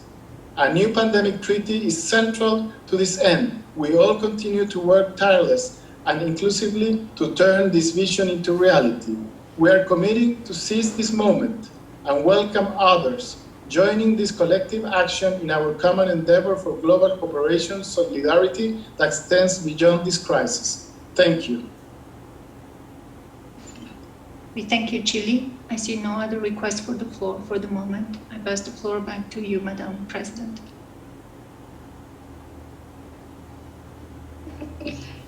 Thank you. Let us now consider the second report of the Committee B, which is contained in the document draft A74/59. The report contains 5 resolutions and 9 decisions. The first resolution, entitled "The Highest Attainable Standard of Health for a Person Living with Disability." Is the Assembly ready to adopt the resolution? I see no objection. The resolution is adopted. The second resolution, entitled "Recommitting to Accelerate Progress Towards Malaria Elimination." Is the Assembly ready to adopt the resolution? I see no objection. The resolution is adopted. The third resolution, entitled "Salaries of Staff in Upgraded Position and of the Director General." Is the Assembly ready to adopt this resolution? I see no objection. The resolution is adopted. The fourth resolution, entitled "Agreement between the World Health Organization and the International Organization of La Francophonie." Is the Assembly ready to adopt this resolution? I see no objection. The resolution is adopted. The fifth resolution, entitled "Participation of the Holy See in the World Health Organization." Is the Assembly ready to adopt the resolution? I see no objection. The resolution is adopted. The first decision, entitled "WHO Reforms and Governance." Is the Assembly ready to adopt this decision? I see no objection. The decision is adopted. The second decision, entitled "The World Neglected Tropical Disease Days." Is the Assembly ready to adopt the decision? I see no objection. The decision is adopted. The third decision, entitled "Review of Entitlement of Members of the Executive Board." Is the Assembly ready to adopt the decision? I see no objection. The decision is adopted. The fourth decision, entitled "The Global Health Sector Strategies on respectively HIV, viral hepatitis, and sexually transmitted infection." Is the Assembly ready to adopt the decision? I see no objection. The decision is adopted. The fifth decision, entitled "Process for the Election of the Director General of the World Health Organization, Candidate Statement and Travel Support." Is the Assembly ready to adopt this decision? I see no objection. The decision is adopted. The sixth decision, entitled "Process for the Election of Director General of the World Health Organization, Contingency Agreement." Is the Assembly ready to adopt this decision? I see no objection. The decision is adopted. The seventh decision, entitled "The Appointment of the Representative to the WHO Staff Pension Committee." Is the Assembly ready to adopt this decision? I see no objection. The decision is adopted. The eighth decision, entitled the WHO Strategy on Health, Environment and Climate Change, the transformation needed to improve lives and well-being sustainably through healthy environment. Is the Assembly ready to adopt this decision? I see no objection. The decision is adopted. The ninth decision, entitled the role of the health sector in the strategic approach to international chemicals management towards the 2020 goal and beyond. Is the Assembly ready to adopt the decision? I see no objection. The decision is adopted, and the second report of the Committee B is therefore approved. Let us now consider the third report of the Committee B, which is contained in the document draft A74/61. The report contains 3 resolutions and 4 decisions. The first resolution, entitled Scale of Assessment of 2022 to 2023. Is the Assembly ready to adopt this resolution? I see no objection. The resolution is adopted. The second resolution, entitled Protecting, Safeguarding and Investing in the Health and Care Workforce. Is the Assembly ready to adopt this resolution? I see no objection. The resolution is adopted. The third resolution, entitled Strengthening Nursing and Midwifery Investment in Education, Job, Leadership and Service Delivery. Is the Assembly ready to adopt this resolution? I see no objection. The resolution is adopted. The first decision, entitled Report of the External Auditor. Is the Assembly ready to adopt this decision? I see no objection. The decision is adopted. The second decision, entitled WHO Programs and Financial Report for 2020 to 2021, including audited financial statement of 2020. Is the Assembly ready to adopt this decision? I see no objection. The decision is adopted. The third decision, entitled Status of Collection of Assessed Contribution, including Member States in array in payment of their contribution to an extent that would justify invoking Article 7 of the Constitution situation in respect of 2020. Is the Assembly ready to adopt this decision? I see no objection. The decision is adopted. The fourth decision, entitled Assessment of the Faroe Islands. Is the Assembly ready to adopt this decision? I see no objection. The decision is adopted, and the third report of the Committee B is therefore approved. Let us now consider the fourth report of the Committee B, which is contained in the document draft A74/63. The report contains 2 resolutions. The first resolution, entitled Social Determinants of Health. Is the Assembly ready to adopt the resolution? I see no objection. The resolution is adopted.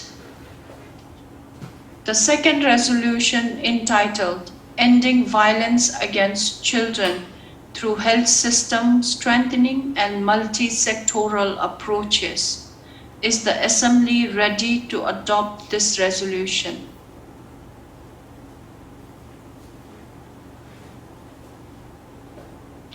I see no objection. The resolution is adopted, and the fourth report of the Committee B is therefore approved. Madam President, apologies. With your permission, I see that Argentina is requesting the floor. Would you allow me? Argentina, you have the floor, please.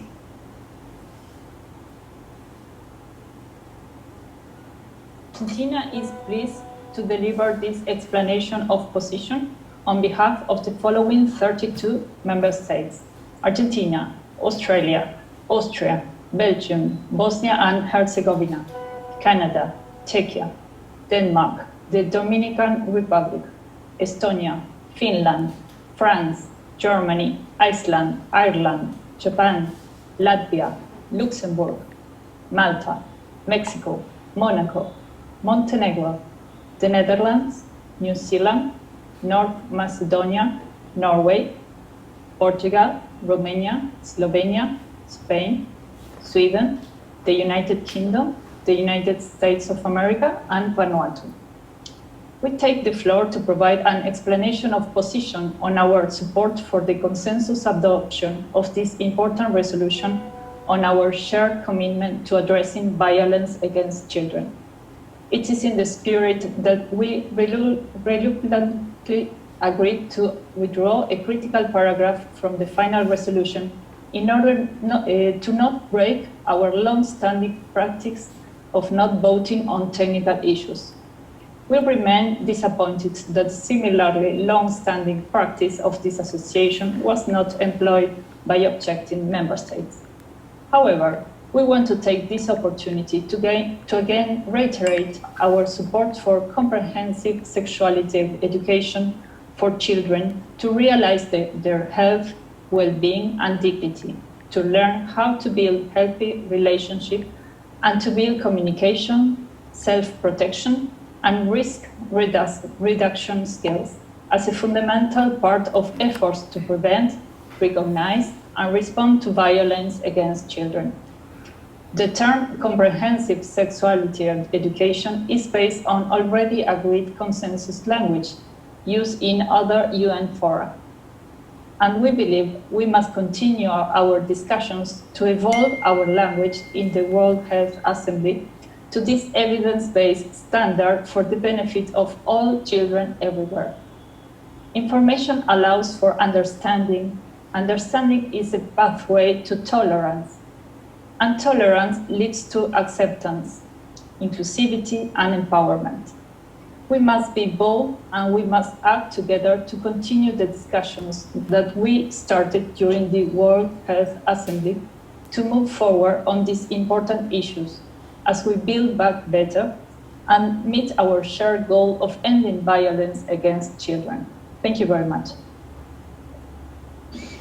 We thank you, Argentina. Madam President, I don't see other requests for the floor. I hand it back to you. Thank you, Argentina. This completes our consideration of item 8 of our agenda, report of the main committees. I would like to draw the Health Assembly's attention to the fact that under the provision of the Article 14 of the Constitution, the Health Assembly at each annual session shall select the country or region in which the next annual session shall be held, and the Executive Board will subsequently fix the date and the place. I take it that the Assembly decided that the 75th World Health Assembly will be held in Switzerland. Does the Assembly agree with this decision? In absence of any objection, it is so decided. We shall now consider the last item of our agenda, item 9, closure of the Assembly. I shall invite Dr. Adriana Amarilla of Paraguay, Chair of Committee A, to give us an overview of the work of Committee A. Dr. Amarilla, you have the floor. Madam President, Excellencies, distinguished delegates, Dr. Tedros, ladies and gentlemen.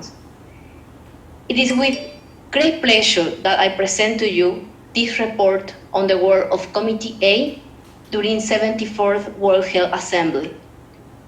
For the second time, the meeting was held virtually due to the continued COVID-19 pandemic. Despite the virtual nature of this Health Assembly, your continued commitment to strengthen global health and the World Health Organization was clearly heard. This World Health Assembly had the longest agenda in document history. We thank you again for your remarks, which allow all delegates the opportunity to deliver their statements during the regular working hours of the Assembly. Although these hours might not have felt very regular, depending on which part of the planet you were connecting from.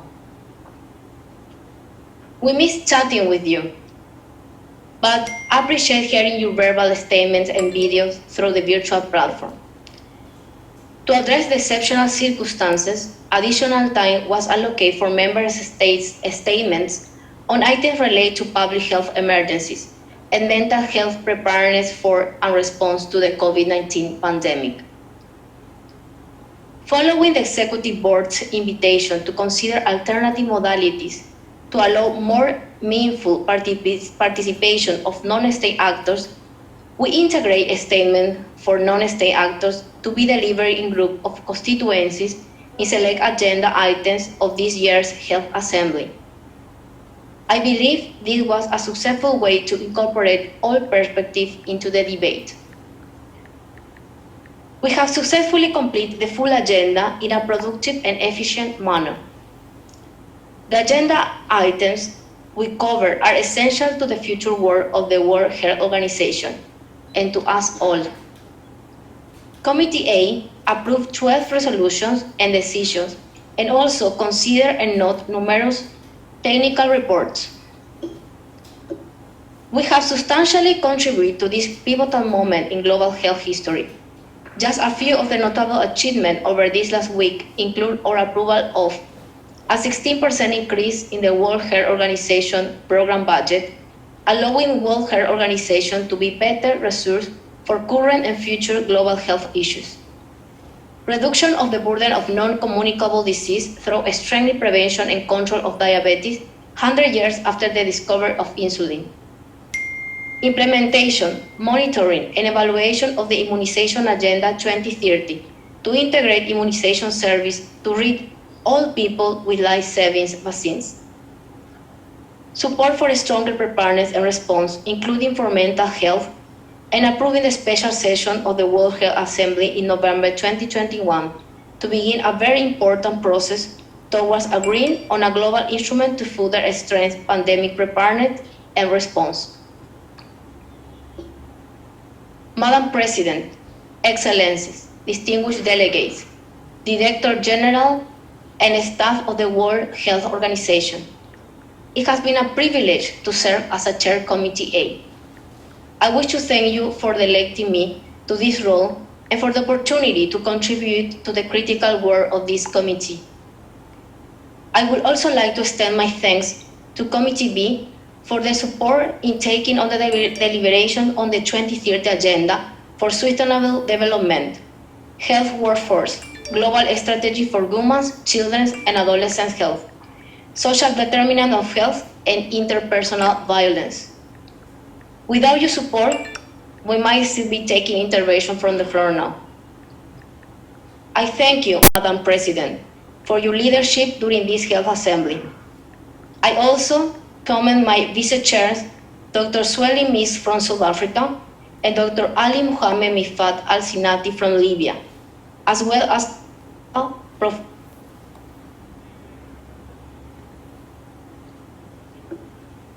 I express my appreciation for the representatives of the Executive Board for ensuring Committee A was well informed on relevant agenda items. Committee A's achievements would not have been possible without the dedication and professionalism of its Secretariat.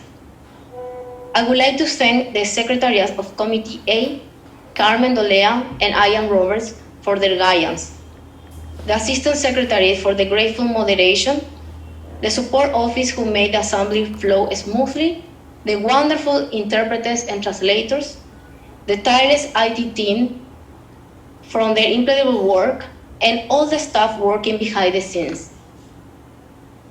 To the Director General, Dr. Tedros, the regional directors, and the whole World Health Organization leadership team, I extend my appreciation for all that has been accomplished during this World Health Assembly and through the COVID-19 pandemic, promoting health, responding to emergencies, and serving the most vulnerable on both sides of the river.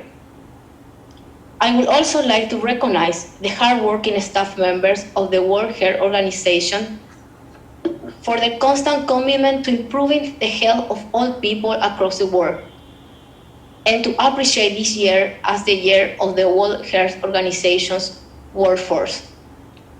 Madam President, Excellencies, distinguished delegates, Dr. Tedros, ladies and gentlemen, I wish you good health and look forward to seeing you at our next assembly in 6 months. Thank you very much.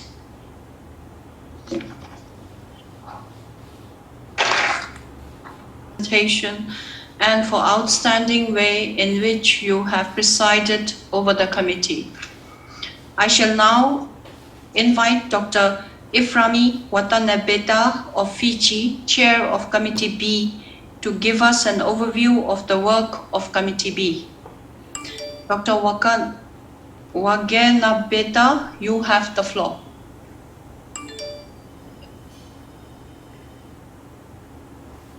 Madam President, distinguished delegates, Dr. Tedros, the Director General, ladies and gentlemen, it is with great pleasure that I present the report of Committee B to the plenary. I'm doing this on behalf of our vice chairs who have been working very hard chairing our committee. They are Dr. Soren Ostrom from Denmark and Ms. Kazi Zubinesa Begum from Bangladesh. Our rapporteur, Lieutenant Colonel the Honorable Jeffrey Boston from Barbados, and our Vice Chair ad interim, His Excellency Mr. Muhammad Mustafizur Rahman from Bangladesh. Madam President, I will limit my presentation to the main achievements and highlights of the work of Committee B, since we have all been kept fully informed about the progress of work through continuous interactions and through the daily journal. Building on the collective efforts and experience we have all grasped for the virtual conduct of the governing body proceedings, despite the special circumstances arising of the COVID-19 pandemic. The work of Committee B progressed very well from the start and was very efficient. This was largely due to the tremendous work of member states in the Executive Board, and the Program, Budget and Administration Committee, their willingness to reach consensus which paved the way for the smooth conduct of Committee B, as well as the great support we have received from the Secretariat. We had consistent, insightful, and concise interventions of all delegates on the agenda items. The committee considered and approved 14 decisions and 10 resolutions, mostly on the financial, audit, staffing, and management matters under Pillar 4, which is more effective and efficient WHO providing better support to countries. The main highlights of the Committee B include the adoption of the draft decisions on WHO reforms related to governance, recommitting to accelerate towards malaria elimination, and the draft resolution of the process for election of the WHO Director General in relation to candidate statements and travel support, and also to contingency arrangements. The committee also adopted the draft decision to accept WHO results report for the program budget 2020 to 2021 and the audited financial statements for 2020 and the 31st December 2020, as well as the report of the external auditor. The committee adopted the draft decision on the health conditions in the occupied Palestinian territory, including East Jerusalem and in the occupied Syrian Golan. The committee decided to refer to the 150th session of the Executive Board in January 2022 through the Program, Budget and Administration Committee consideration of the status of collection of assessed contributions, including member states, in arrears in the payment of their contributions to the extent that would justify invoking Article 7 of the Constitution with the delegation of power to make the decision related to voting privilege. We also addressed 5 items transferred from Committee A under Pillar 1 and 3. The committee adopted decisions on health workforce, strengthening nursing and midwifery, social determinants of health, and ending violence against children through health system strengthening and multi-sectoral approaches. I thank you, Madam President, for your most able leadership, guidance, and support in helping to make this a productive and successful assembly. I thank all delegates in the Committee B for their commitment, support, flexibility, and discipline while moving between the items at high speed at times. And to you, Director General, Dr. Tedros, I would like to extend our warm thanks for your personal engagement and the support of the Secretariat for our work in the Assembly, including finding an innovative way of facilitation of an intervention with your mobile phone. Also, to all our colleagues for the support and responses and advice provided to the Member States in deliberations in the Committee B. Finally, I would like to thank our friends in the Committee B Secretariat, whose professionalism, diligent work, and consistent assistance during this virtual session have borne us safely and efficiently through the completion of our work. They have supported me and the other officers of Committee B in a truly formidable manner throughout these days and ensure the respect of all measures to prevent the spread of COVID-19 among those working on site. As we are coming to the end of the 74th World Health Assembly, it is time for us to jointly translate the decisions we made together here into actions back in our countries. Please allow me to wish you, Madam President, and all the other officers and delegates the very best for the rest of the proceedings. I would also like to thank the support I've received in Fiji, Dr. Ali of WHO and Dr. Tunrabu, and we look forward to resume your in-person World Health Assembly soon, hopefully next year. I thank you, Madam Chair.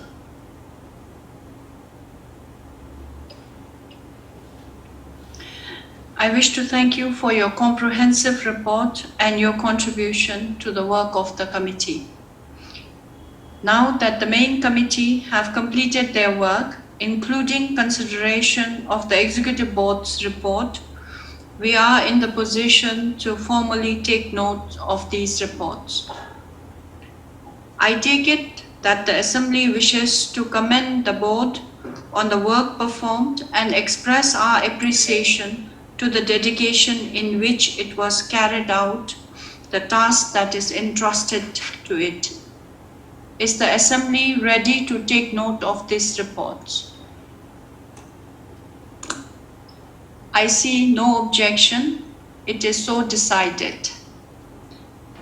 I would now like to hand over the floor to the Director General. Dr. Tedros, you have the floor.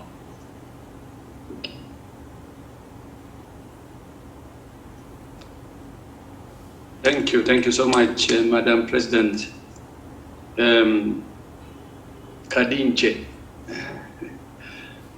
The work of the Assembly would not be possible without the work and leadership of its officers. So I would like to thank the Chair of Committee A, Dr. Adriana Amaria of Paraguay. So thank you, muchas gracias to you and Paraguay, Madam Chair.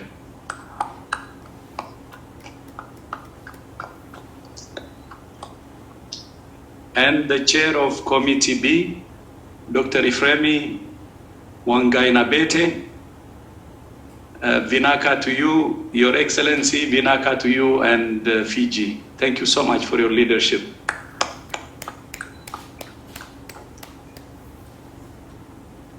Thank you both for your leadership and service this week. As a token of appreciation, it's my great honor to present a gavel to the chair of Committee A and Committee B. So Dr. Adriana Amaria is with us, so please allow me to present the gavel, and then I will also provide another one to Minister Wangaina Bete.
Thank you so much. And the second will be to Dr. Minister Wangaina Bete. Again, Vinaka, Your Excellency, and you have your pack also, which will be on its way to you. And thank you so much again for your leadership. Vinaka to you and Vinaka to Fiji.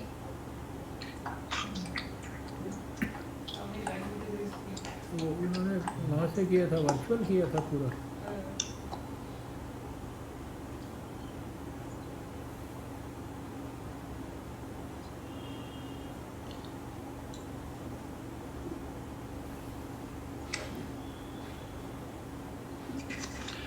Finally, it's my great honor to present a gavel to the President of the 74th World Health Assembly, Her Excellency Dasho Dechen Wangmo. Honorable Minister Kadinche, to you and Bhutan, thank you so much indeed for your leadership this week. Thank you.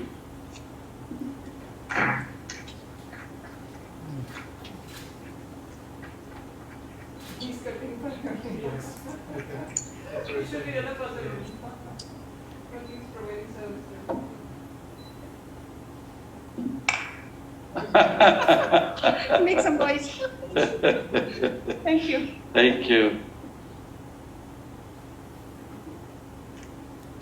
Thank you. Before I pass it over to you, Madam President, I just want to just say a few words.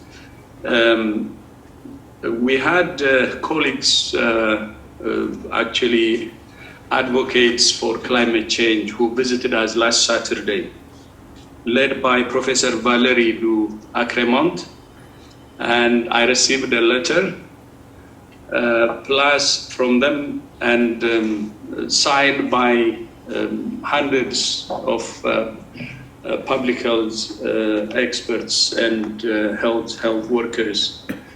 And the message is very, very clear.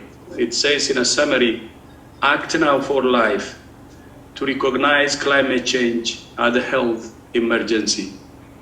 And not only that, they gave me in the letter, I will read the letter in a few minutes, how our health, human health, is very much similar to planet health.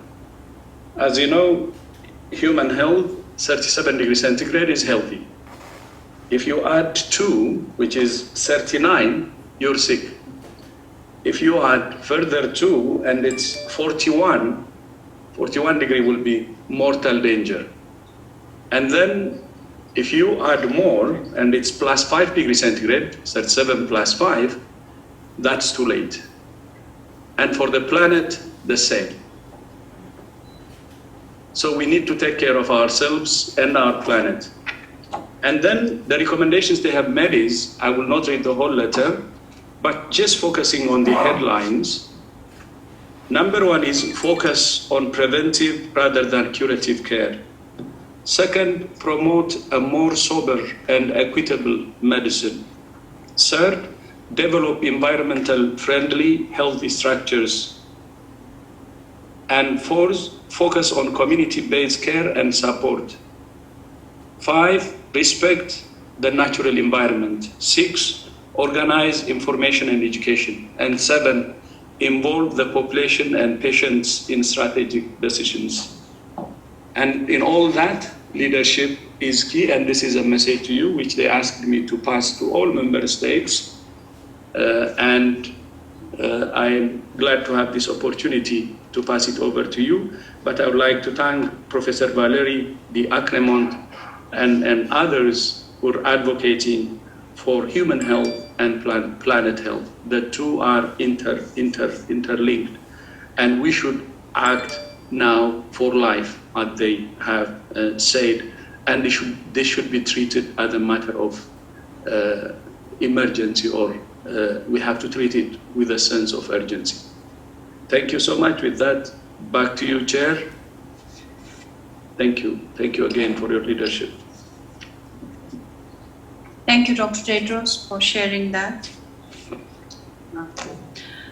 Distinguished delegates, before we proceed further, I have the honor to welcome our high-level guest who will now address the Assembly. I have the pleasure to invite His Excellency Tam Hedar Ogle Ayava, President of the Republic of Azerbaijan, to give his remarks.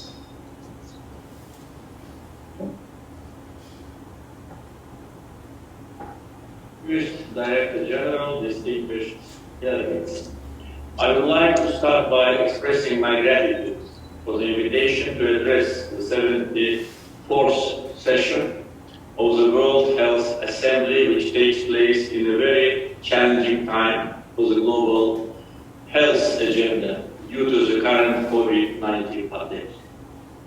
Azerbaijan supports the leading role and efforts of the World Health Organization in the global health governance, including in coordinating the global response to the pandemic.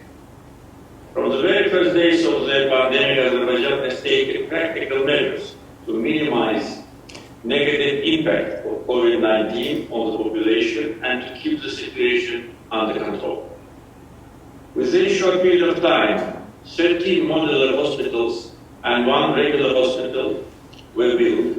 Total number of beds designated to treat COVID patients throughout the country is more than 10,000.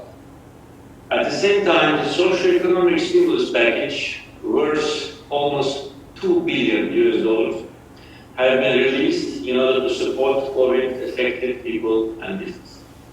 As a result of comprehensive measures, our country has gradually eased the quarantine regime, and starting from today, 1st June, almost all current restrictions are being lifted. Within the next 10 days, the remaining restrictions will be removed, and thus Azerbaijan will return to the pre-COVID-19 situation.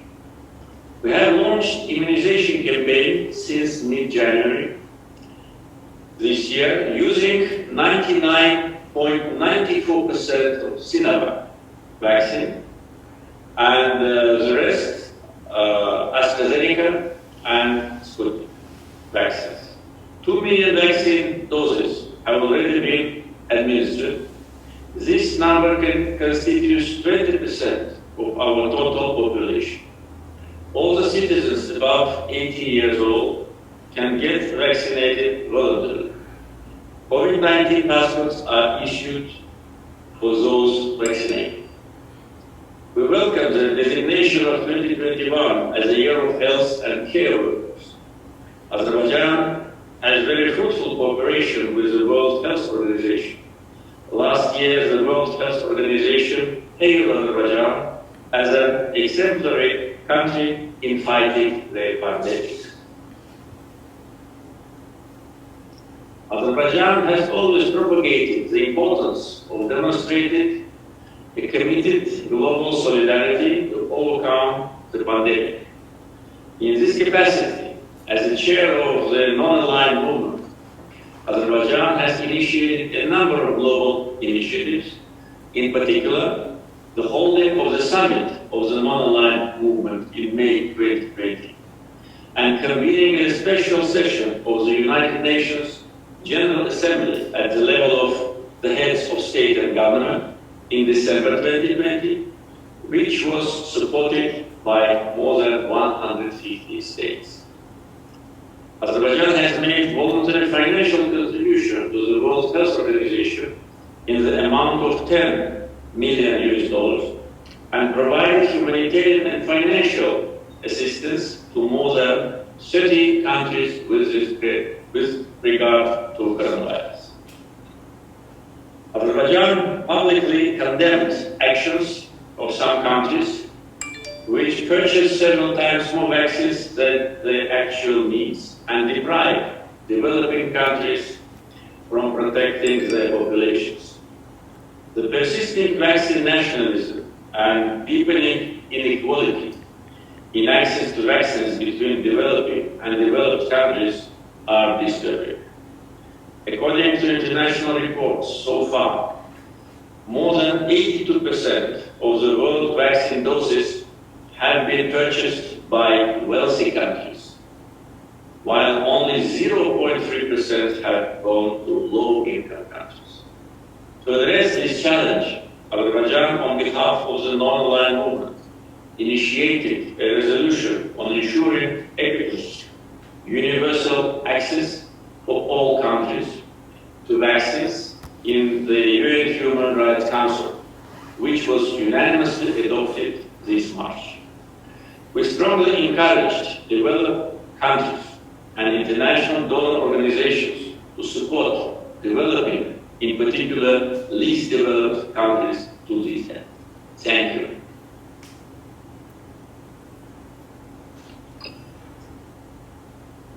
Thank you, Excellency. I now have the honor to invite His Excellency, Mr. Scott Morrison, Prime Minister of the Commonwealth of Australia, for his remarks. Your Excellency, you have the floor. Our world is at a pivotal moment. International health systems have been stretched to the very brink by COVID-19. The impact on our peoples and our societies has been truly profound. We must be united in our action to end this pandemic and to do everything we can to prevent the next one. In Australia, our COVID-19 response has been shaped by timely and decisive public health measures based on scientific and medical evidence. As the Director-General said at the beginning of the Assembly, health workers everywhere are doing incredible jobs under incredible circumstances. On behalf of Australia, we thank you. I also want to thank the World Health Organization and staff for their ongoing work at the global, regional and national levels. At this very moment, vaccination against COVID-19 is uneven around the world, and so we all need to work together to quickly step up further our efforts to suppress global transmission. Australia is helping with the urgent need to scale up access, delivery and production of vaccines, particularly here in our part of the world. Globally, Australia has contributed some $80 million to the COVAX Advanced Market Commitment. We're providing help and vaccines to the Pacific and Southeast Asia. It includes some $523 million Australian dollars for our regional COVID-19 vaccine access and health security initiative. This initiative is providing doses, technical advice, training of health workers and cold chain support. We're also working with our Quad partners, the United States, Japan and India, to expand access to safe, affordable and effective vaccines, contributing some $100 million to provide last-mile vaccine delivery support in Southeast Asia. We agree that dose sharing must be part of what we do to close the COVID-19 vaccine gap. Australia has already provided more than 125,000 vaccine doses manufactured here to countries in our Pacific family, as well as our family in Timor-Leste, with many more to come. As we respond to the crisis today, it's also essential that we learn the lessons of this pandemic. I do welcome the landmark findings from the independent review into COVID-19. Australia strongly advocated for an independent review and bold reforms have been recommended. We must know how this began to ensure that we prevent another one in the future. I hear the call for greater engagement from the highest levels of leadership, and we must deliver. We need an agile and responsive global health security system, as Australia and I have advocated. It's essential that we strengthen global surveillance and provide the World Health Organization with the authority and the capacity to do this important job for all the peoples of the world. If we are to deliver on this ambitious reform agenda, then we must work together and put other issues aside. Many of the recommendations require WHO action, and I welcome the steps the WHO has already taken, including taking essential action on One Health. We must move quickly, and Australia is pleased to immediately provide the Secretariat with $3 million Australian dollars to take forward this important reform agenda. As the independent panel co-chairs, the Right Honourable Helen Clark, Her Excellency Ellen Johnson Sirleaf have said, we cannot waste this moment. No one will be safe until we are all safe. There can be no delays. Australia will roll up our sleeves to do the hard work needed to make this pandemic the last we would hope, but to ensure that we do everything we can to protect against a future one. And we look forward to working with the global community on the shared challenge ahead. It's up to all of us. We are prepared to step forward and work together.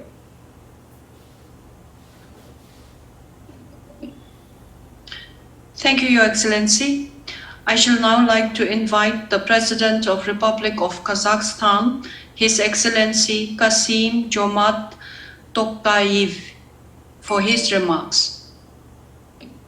Dear Director General, dear ministers, participants, the World Health Assembly has met at a critical juncture. For 1.5 years, the whole world has been struggling with the spread of COVID-19. Each of us has felt the impact of the global pandemic. It became an unprecedented stress test for national healthcare systems and multilateral institutions.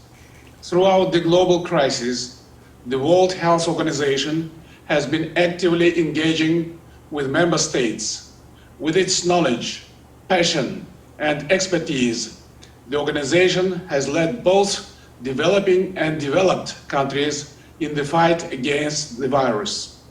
It has brought together scientists and practitioners to produce scientific discoveries and urgently mobilized resources for those in need.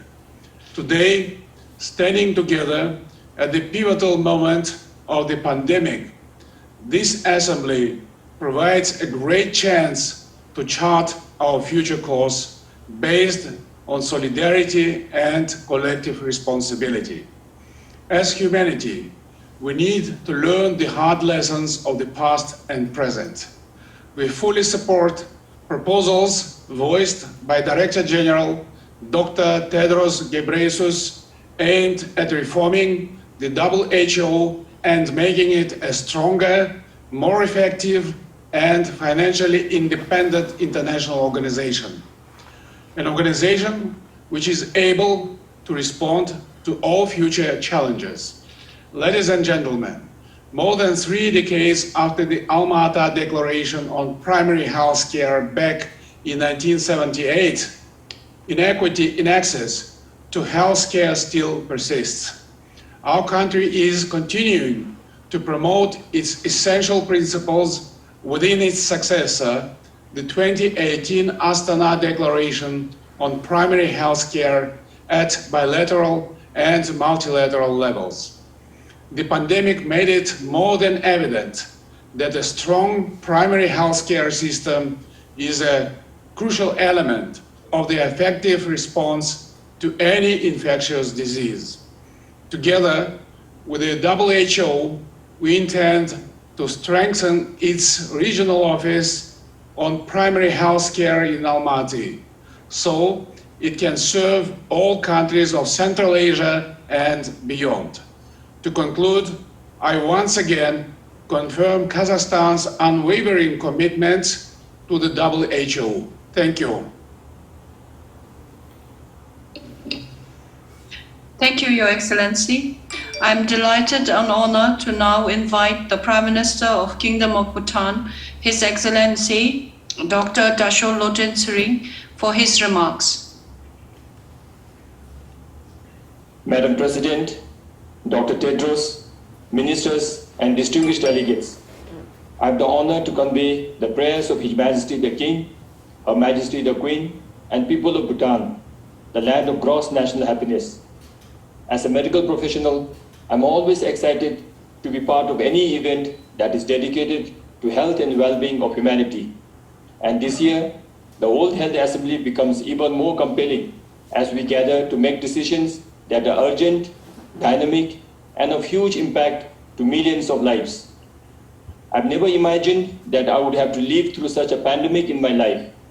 I know this has been the same for all of you. We suffered together, but we will find solutions together. And I draw this confidence to say this from the hard work of Dr. Tedros and his team at WHO. The pandemic may have gloomed the world, but WHO's guidance to respond with scientific evidence, technical support, and moral inspiration has been outstanding. Moving forward, it is a proud moment for Bhutan to be chairing the 74th WHA. I have no doubt that Health Minister Dichin Wangmo will do justice to the responsibility, knowing her passion and experience. I'm also happy that she is there to share Bhutan's stories with her counterparts. Last year at this August gathering, I highlighted the need for global solidarity in our fight against COVID-19. The need is felt stronger today as situations worsen by the hour. Bhutan has not experienced the wave yet, but the pressure is building from all corners. We are doing everything possible, but how long can we withstand? Excellencies, the pandemic is a true test of time. Countries are pushed to realize its strengths and weaknesses. You all will agree that one quality that made the difference was the leadership. Bhutan has always been blessed with a leader who is learned, selfless, compassionate, and knows and believes in science. These outstanding qualities of our king secured the country from the pandemic so far. His Majesty takes it as his sacred duty to look after the well-being of all the people living in the country. Ever since the detection of COVID-19 in Bhutan, His Majesty has spent over 90% of his time outside the comforts of the palace. He has been touring all parts of the country to ensure safety and livelihood, coordinate responses, motivate frontline workers, and uplift the spirit of the people. And he leads by example, staying in mandatory quarantine and following protocols in all his travels. As pandemic pushed economies to shrink and thousands to lose their jobs in other parts of the world, His Majesty's wise and practical interventions have ensured livelihood of all Bhutanese within and those returning from abroad. Young people have been engaged in programs that motivate them to serve in the front lines, while others are given opportunities to acquire skills to equip them for future employment. It is also His Majesty's in-depth knowledge about the infection and herd immunity that led to Bhutan's successful first round of vaccination drive. We managed to inoculate 95% of the eligible population within 10 days. Of course, we are thankful to the Government of India for the vaccines. However, if these people do not get their second dose of vaccines on time, the advantage of mass vaccination will be rendered futile. Therefore, I would like to draw attention of countries that can support with vaccines for us and for all those who are suffering disproportionately, because the surest protection from getting severe COVID and its dreaded mortality is only through vaccination. As Dr. Tedros profoundly puts it, no one is safe until everyone is safe. As a practicing physician, I have immense appreciation for the scientists and generous investors for putting their brain and money behind the breakthrough.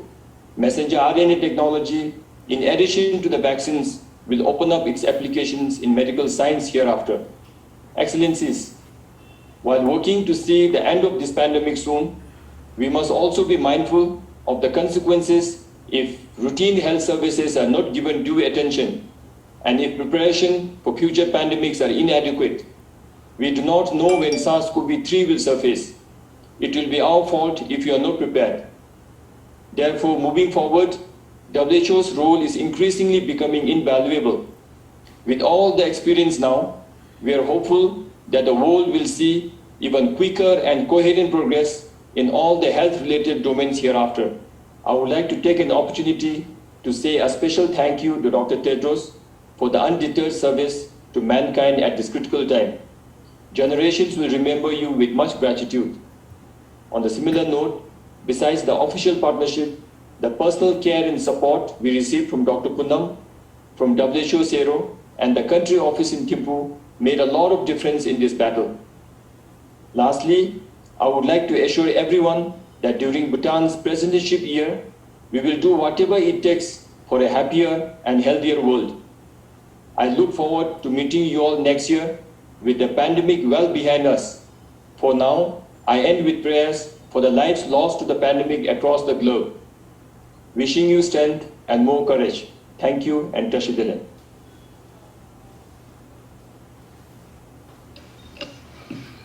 Thank you, Your Excellency.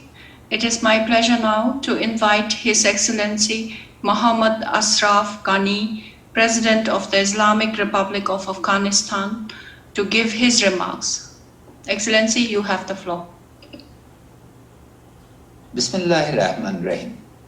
Dr. Tedros, Excellencies, ladies and gentlemen, the scale and scope of disruption caused by COVID-19 is posing the relevance of the concept of public commons and the tragedy of commons again.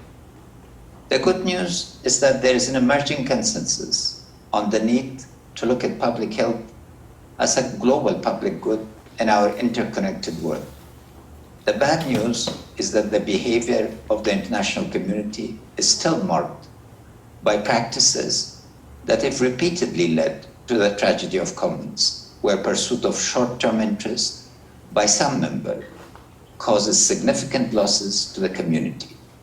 Confronting the challenge of the current and future pandemics will require discussion and agreement on the following issues: rules of the game for efficient, effective, timely, and transparent global response, institutional mandate and organizational resources for international and regional organizations to deliver public value during the conditions of pandemic, rules and organizational mechanisms for cooperation between international organizations, governments, and firms for production and distribution of vaccines and needed supplies, policies and agreements to ensure the functioning of regional and global supply chains and value chains, design and testing of social programs that would enable the excluded, poor, and vulnerable categories of populations, identification and mobilization of networks of talent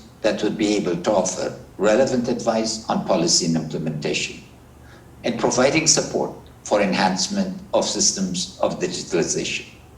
A sufficient consensus on the role and functions of WHO will be among the first steps for moving towards the theory and practice of health as a public good. Like other countries, we Afghans have learned much during dealing with the 3 waves of COVID-19. Thanks to early warning by government of Abu Dhabi, we mobilized a whole-of-government response in February 2020. We framed our response in terms of acknowledgement, diffusion, adversity, relief, and recovery. To deal with the challenge, we reallocated resources, coordinated with international and regional partners, established mechanisms of cooperation with civil society, the market, and the media, designed and implemented programs for human protection, and focused in earnest on the problems of provision of health services by the government, private sector, and the third sector. While the adverse impact in our livelihoods, particularly the urban population, was significant, our loss of life, fortunately, in comparative terms, was minimal, partly explained by the fact that 70.6% of the population is below 30 years of age. Regional cooperation particularly decisions by our Central Asian neighbors to keep the supply chains and value chains and other neighbors to reopen their frontiers was critical in ensuring access to food and basic supplies. ADB, EU, the World Bank, and our other bilateral partners provided generous assistance. The performance of UN agencies revealed that their organizational culture and established business practices had not prepared them to utilize the resources efficiently and effectively, or to offer us timely policy advice. The Afghan diaspora, by contrast, performed a vital role in up-to-date analysis, timely advice, and selfless availability. Doctors and health professionals in the diaspora were available to us 24/7 from across the world. We dealt with the second wave with relative success also. The challenge during this wave was how to read the trends accurately and not impose unnecessary hardship on our fellow citizens. We used the opportunity to undertake a comprehensive review of our health sector, engaging closely with the critical stakeholders in reviewing the lessons on partnership. India showed us exceptional solidarity by offering 650,000 doses of vaccine, enabling us to attend to the essential sectors of our society and our armed forces. UN agencies, however, were unable to deliver the agreed upon supplies of oxygen. We are now in the midst of the third wave of the pandemic. Our national capacity, thanks to political will and professional commitment and support from our national and regional partners, has been considerably enhanced. We are again focused on both modeling the unfolding of the wave and designing programs to enable us to overcome this wave successfully. Dealing with the challenge at the national level, however, has made us sharply aware of the need for an approach to COVID-19 and future pandemics through the perspective of global commons.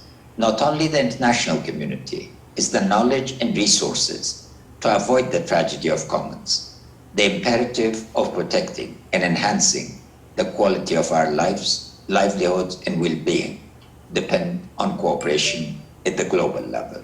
Hence the importance of today's meeting. I wish you success in your deliberations. Thank you, Your Excellency. I have the honor to invite the Prime Minister of Malaysia, His Excellency Muhyiddin Yassin, for his remarks. Assalamualaikum warahmatullahi wabarakatuh. Dr. Tedros Ghebreyesus, Director General of the World Health Organization, Her Excellency Dasho Wangmo, President of the 74th World Health Assembly, distinguished delegates and participants, let me begin by thanking Dr. Ghebreyesus for giving me the honor and opportunity to address the closing session of the 74th World Health Assembly. The theme of the Assembly for this year is apt. Global resilience requires us to not only address the current crisis, but also protect our people from future pandemics. Malaysia applauds the World Health Organization for designating 2021 as the International Year of Health and Care Workers. We are humbled by their abundant sacrifices. We are in awe of their courage and fortitude in the fight against COVID-19. We owe the healthcare frontliners of the world a debt of gratitude, including in Malaysia. We have saved countless lives and the futures of generations. From the beginning of the pandemic, Malaysia took a whole of government and a whole of society approach based on scientific data and public health recommendations in addressing the unprecedented health crisis. We executed a clear strategy which focused on three thrusts: expanding our healthcare delivery system to prevent spread and to tend to the infected, providing strategic fiscal injections to safeguard the economy, and protecting the people's livelihoods. In improving our healthcare delivery system, we empowered the Ministry of Health to be at the forefront of the pandemic response. The Malaysian government swiftly increased budget allocations, and to date we have spent 69.3 billion ringgit, roughly 16.7 billion US dollars, on boosting healthcare capacity, which constitute 4.89% of GDP. It is the largest and most acute rise in spending for public healthcare in Malaysian history. And this also includes investments in the wider use of technology, from contact tracings and digital vaccination certificates on handheld mobile devices, blockchain for vaccination management system, to the use of artificial intelligence and machine learning to identify hotspots for outbreak of disease. The COVID-19 pandemic continued to challenge us in so many ways.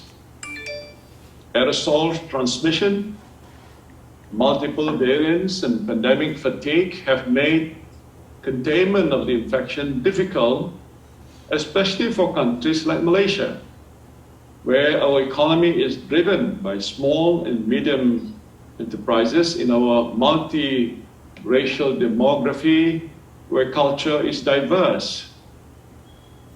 The only hope for our world to end this pandemic is to ensure as many people as possible are vaccinated as rapidly as possible. Now, even as I speak, Malaysia, like many other countries globally, is facing another surge in cases. Our healthcare frontliners are once again under tremendous pressure, and the resilience of our healthcare systems are being tested day by day, and thankfully holding up thus far. Malaysia reiterates its call for universal access to COVID-19 vaccines. These vaccines must be affordable and accessible to all. We joined the COVAX facility to facilitate the equitable distribution of COVID-19 vaccines globally and commend the WHO for spearheading this effort. I'm delighted to note that Malaysia has started receiving the delivery of the vaccines procured through COVAX. But unlike countries from the West, we have to wait for our supplies initially trickling in, which brings me to this. We can only be safe when everyone is safe.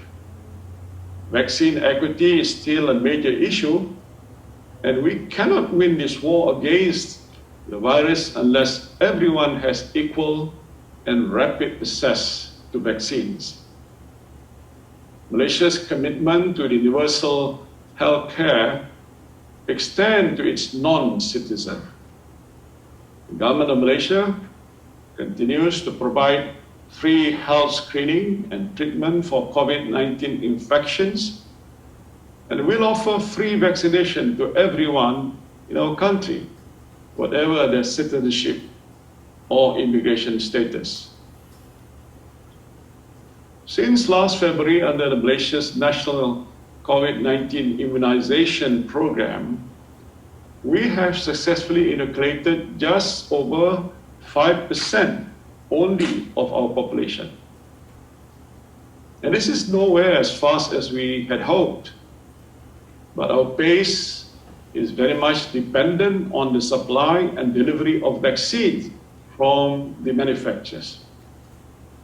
Malaysia requires 53 million doses of vaccine to meet the needs of 70% of its population. And to date, we have only received just under 3.2 million doses, or 6% of our required doses. And with the expected arrivals of more vaccines the next couple of months, we hope to increase our daily vaccination rate from 100,000 to between 200 and 300,000 per day, so Malaysia can achieve herd immunity against COVID-19 before the end of this year. Malaysia is scaling up vaccinations through public and private health partnerships, and also implementing many good practices observed from other countries, from the citizen engagement and outreach of countries like Bhutan, drive-through vaccination as in Arizona, USA, to the use of mega vaccination sites from now underutilized convention centers and stadiums, and also done by our neighbors in Thailand and in many other countries in the region. The rollout of the vaccination offers hope for us to win the war on COVID-19. It has already evidently done so much in wealthy countries which have an abundant access to vaccine, but we need all countries to have the same opportunity. Distinguished participants, Malaysia is very grateful for the confidence placed in us by the member states of the Western Pacific region as a new incoming member of WHO's Executive Board. We are committed to working closely with the WHO and other countries in strategic partnerships as guided by the General Program of Work 13 to achieve universal health coverage, address health emergencies, and promote healthier population in line with the 2030 agenda of the Sustainable Development Goal. I would be remiss if I did not take this opportunity to address some less mentioned concerns. Firstly, the impact of this pandemic on mental health and social well-being. There is nothing natural about self-isolation and the toll it takes on our global citizens, young and old, with disruptions to education, work, and social norms. It will require us to endure a healing process that will take time. Secondly, the findings from the Independent Panel for Pandemic Preparedness and Response has given us clear analysis and recommendation so that together we can make this the last pandemic. While we must commit to taking actions and ensuring multilateral cooperations and commitment to achieve this goal, let us also not forget that the rise in zoonosis and pandemic risk has a direct correlation with transgressions of our planetary boundaries, and our future development must consider the protection and the health of our planet. While the end to the COVID-19 pandemic may still be some time away, we in Malaysia hope that the global situation will continue to improve. Imagine the benefit to all of humanity if only more vaccines were immediately made available to people in need across the globe. We welcome the call for people's vaccine and trade-related intellectual property rights or TRIPS waiver to allow vaccine manufacturing in the developing world. This is a fight we cannot afford to lose. You can certainly count on Malaysia being a strong partner to WHO to create a healthier, happier, and more equitable world for all. Thank you.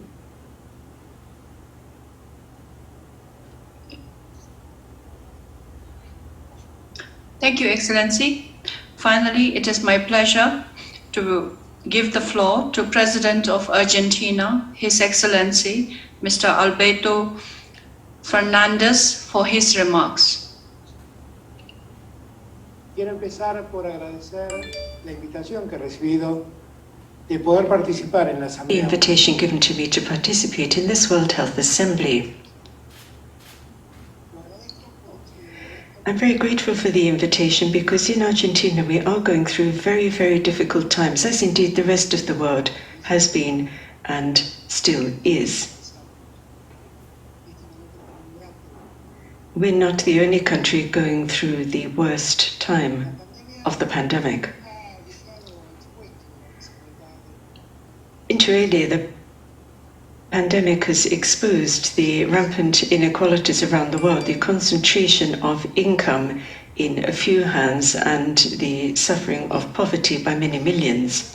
However, at the same time as it's done that, it's shown up the urgent need for solidarity, a concept which even the most extreme forms of capitalism have not made us forget. Pope Francis said quite rightly, nobody can be saved alone. That's true. And acting collectively will help us to tackle the problems of the present and the future better. Solidarity has not, unfortunately, been the rule of the game in the past, but now it has to be for us to be able to face the unknown, because the pandemic basically was the unknown to a great extent. It still is. It's been a virus that's attacked the health of individuals, but the health of communities as well, and it's also had a massive impact on economies, the fallout from which is only just becoming visible. It's highlighted two further aspects, one very positive, one slightly more negative. What was very positive is that it set an enormous challenge for the scientific community to find a vaccine that would help us to bring an end to the scourge of the pandemic. And the vaccines came. They found the vaccines. The UK, the United States of America, Germany, the Russian Federation, China, India, people have cooperated and contributed from all those countries and from more, from Cuba and others as well. That's the positive aspect. The less positive aspect is the production of the vaccines. That has not occurred all around the world. What we've got is, say, a dozen countries who can produce vaccines, have managed not only to produce but to purchase about 90% of them. Everyone else has had to go searching for the vaccine in order to try and get sufficient quantity of it to vaccinate our people. Solidarity there has been fairly non-existent. At the first meeting of the G20 since the outbreak of the pandemic, I urged that several things be done. The first thing I said was that in a time of pandemic, we should not be seeing blockades put on countries anywhere. In ethical terms, they are unacceptable, and there have been countries on my continent, in my part of the world, who have been having to tackle the pandemic while suffering under an economic blockade. I'm talking about Cuba and Venezuela, and frankly, that is obscene. We're not talking about the strength of a government here. What we're talking about is the protection of individual lives, the lives of men and women, and that isn't something that we should be bringing into debate. The second thing I urged was that when the vaccines appeared, as they now have done, they should be treated as a global social good, that patent restrictions should be lifted so that everybody who can could use and have the opportunity to produce vaccines for our people. The pandemic's been going on for over a year now. The vaccination process is underway. We'd all like to see it happening quicker, I think, so that we can finally declare real victory over COVID-19. But we've got a long way to go before we can do that. It would be a good thing if so much suffering and so much death made it possible for us to look at the international community that we are and ask ourselves whether we want to continue in such a world with so much pain, so much suffering that leads nowhere, and so many inequalities inequalities that cause that suffering and death. As the Pope said, you can't save yourself individually. Thank you. Thank you, Your Excellency. We sincerely extend our appreciation to all our high-level guests for making the time to join us. I shall now invite Director General for his closing remarks. Dr. Tedros, you have the floor.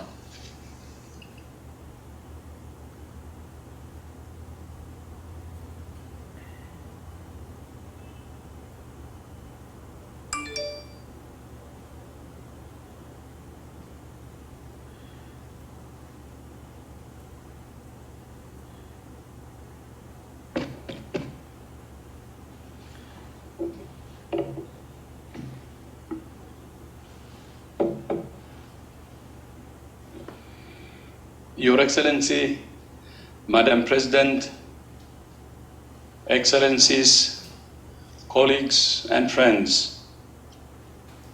First of all, I would like to thank Your Excellency Dasho Dechen Wangmo for your leadership this week and as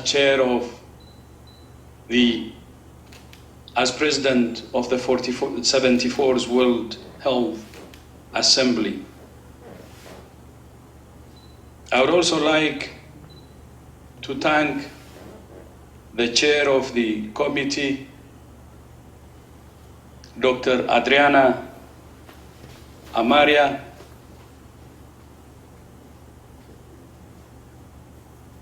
of Paraguay,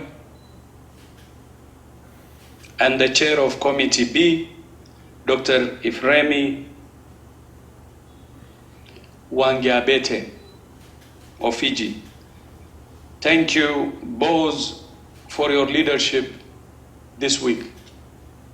I would also like to thank all member states for the constructive and collaborative way that you have worked this week to address a full agenda of pressing health challenges. I know that the past week is the culmination of months of work for many colleagues, member states and the Secretariat alike, who have engaged in long hours of consultations, negotiations, and preparations that have resulted in a smooth and successful assembly.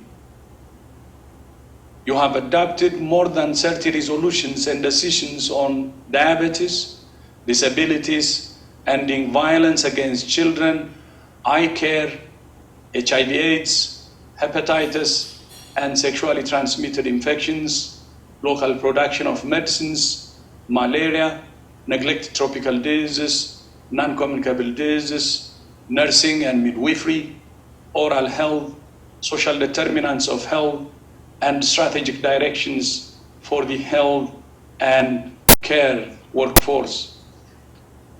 And this morning, you approved a historic resolution on strengthening WHO preparedness and response for emergencies. I would like to thank all member states for the support they expressed for WHO and for making it stronger. The reports of the IPPR, the IHR Review Committee, and the IOSC are unanimous in their view that the world needs a stronger WHO at the center of the global health architecture. There are many recommendations in each of the reports about how to achieve that, and many of these recommendations require further discussion with member states. As the reports all say, and many member states have emphasized, a paradigm shift in the quantity and quality of funding of the Secretariat is a key issue. Throughout this assembly, many member states have spoken about their reliance on WHO experts at all levels for technical guidance. Our staff really appreciate this. But the reality of our funding model is that many of these expert colleagues are on short-term contracts, and even if they are not, their programs have to be planned in a debilitating cycle of financial ebb and flow. Even in the midst of this pandemic, we face a serious challenge to maintain WHO's response to COVID-19 at its current level. Last week, you heard about WHO's coordination in country, the technical support and guidance we provide, the capacity building and training of health workers, the scaling up of sequencing, the critical supplies, the surge deployments, and much more. It all has to be funded. We cannot pay people with praise.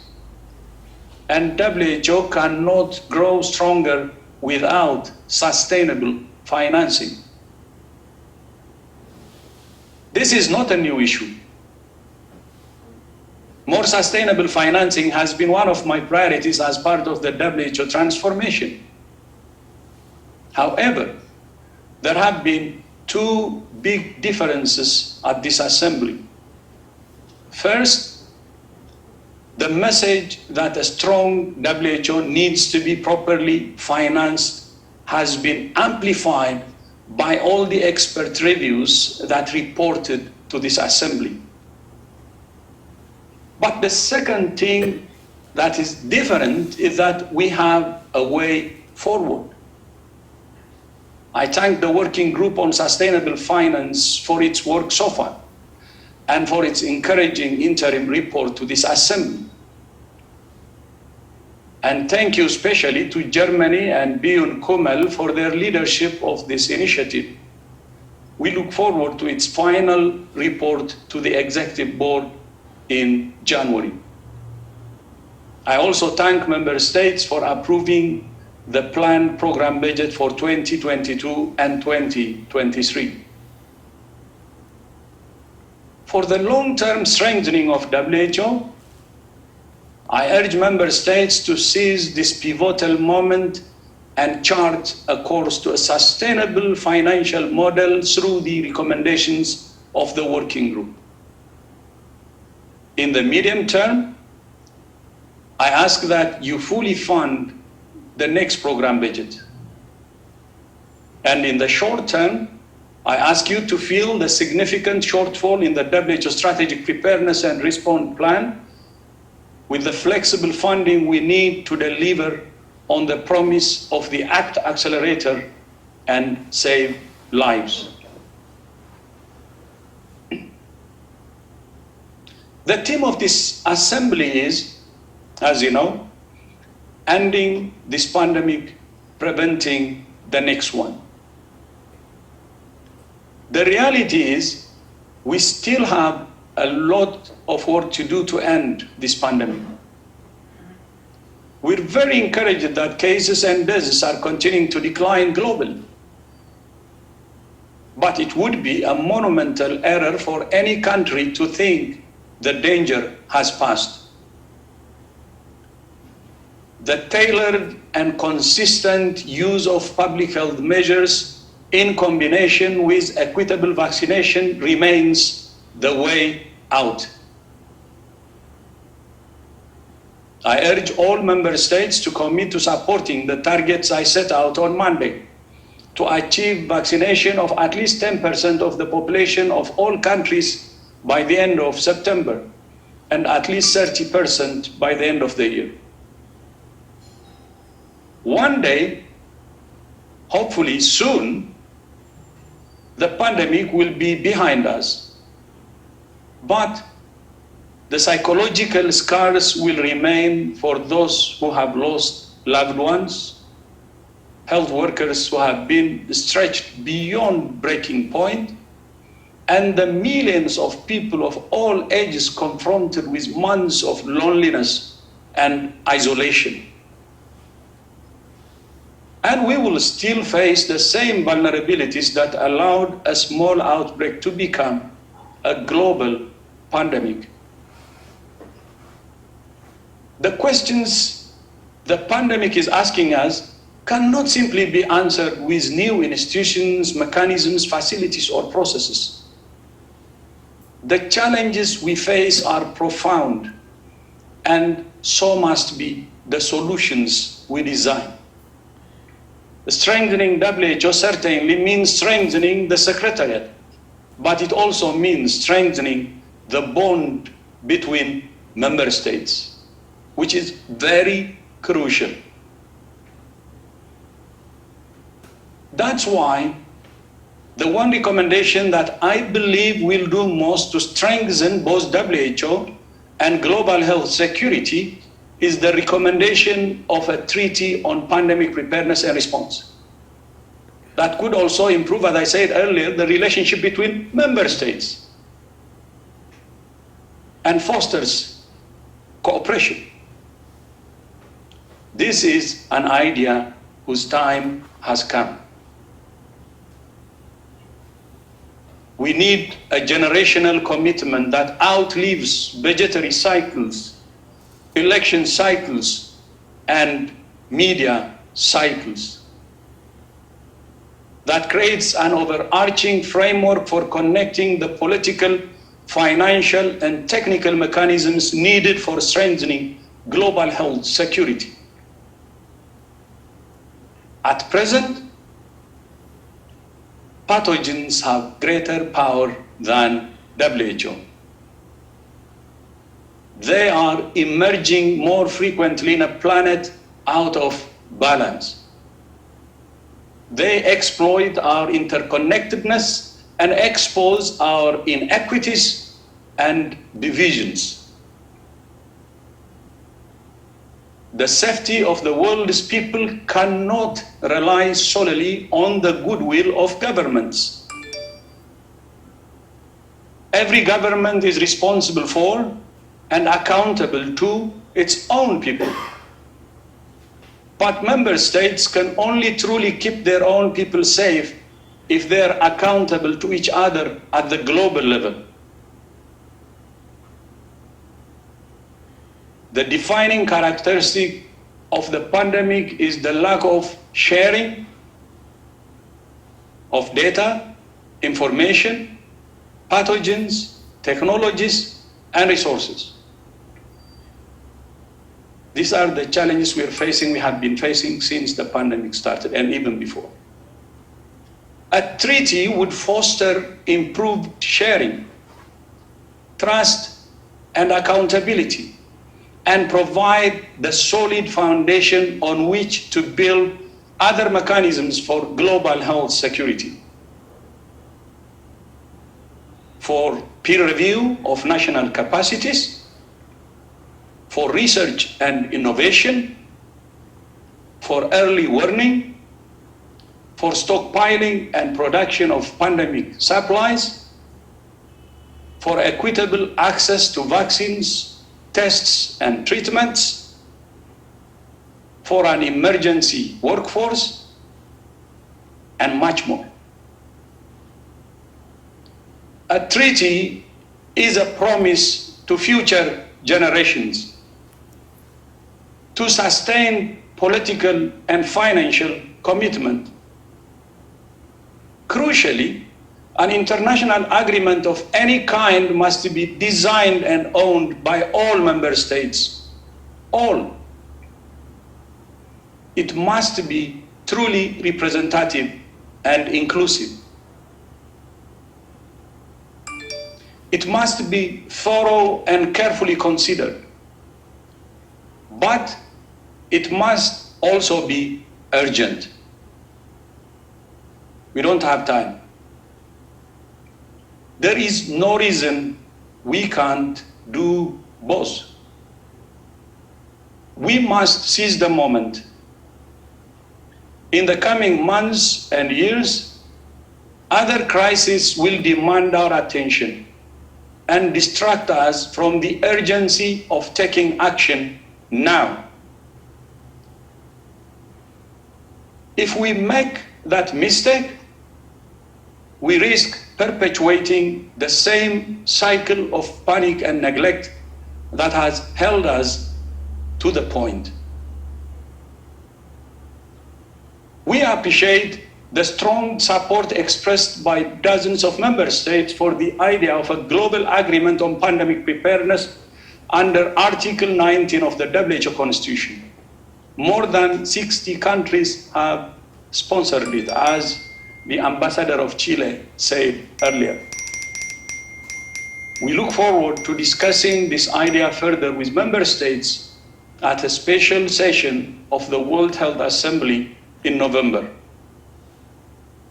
You, our member states, have demonstrated this week that with commitment, hard work, and a willingness to compromise, to cooperate, it's possible to find common ground, even on issues where there are deep differences of opinion between you. That same commitment and willingness is needed now. Pandemics are a threat to all of us, so we must work together to build a healthier, safer, fairer future for all of us. The pandemic has taught us many lessons. Among the most important is that when health is at risk, everything is at risk. But when health is protected and promoted, individuals, families, communities, nations, and economies thrive. That we all know. So we call on all member states to enshrine the right to health in their constitutions, as indeed many have already done. But the right to health cannot, must not become an empty slogan. It must become the experience of every person in every nation. Madam President, you said in your opening address to the Assembly that leadership is hard to define and harder to find. This is a moment for exceptional leadership, for doing the unusual and the unprecedented.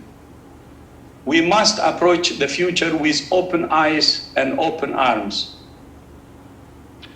As the Bhutanese proverb goes, I quote, if you want to action great ideas, you need to apply the strength of a Himalayan mountain, end of quote. And earlier also, Prime Minister of Bhutan said, which I think goes around same line, we suffer together, we find solutions together. Kadinchi, shukran jazilan, shishe, merci beaucoup, muchas gracias, spasiba balshoi. Thank you very much. Thank you. Thank you so much indeed. Thank you.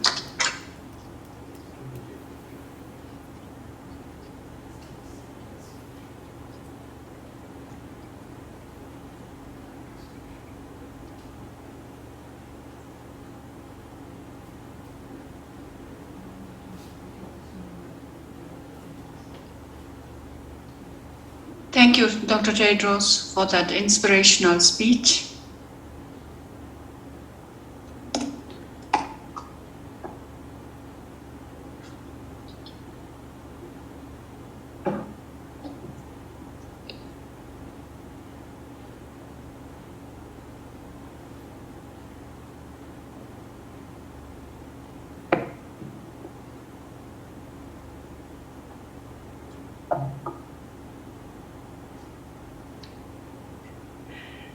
Director General, WHO Regional Directors, Your Excellencies, Honorable Ministers, Head of the Delegations, colleagues, ladies and gentlemen.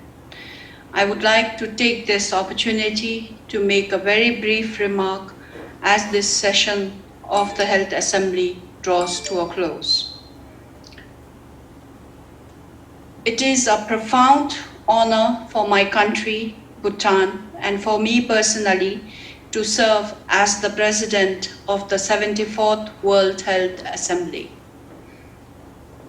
I've been humbled by all the messages of congratulations and support that you have offered when we opened the Assembly here in this room, and at the same time opened in all your rooms around the world.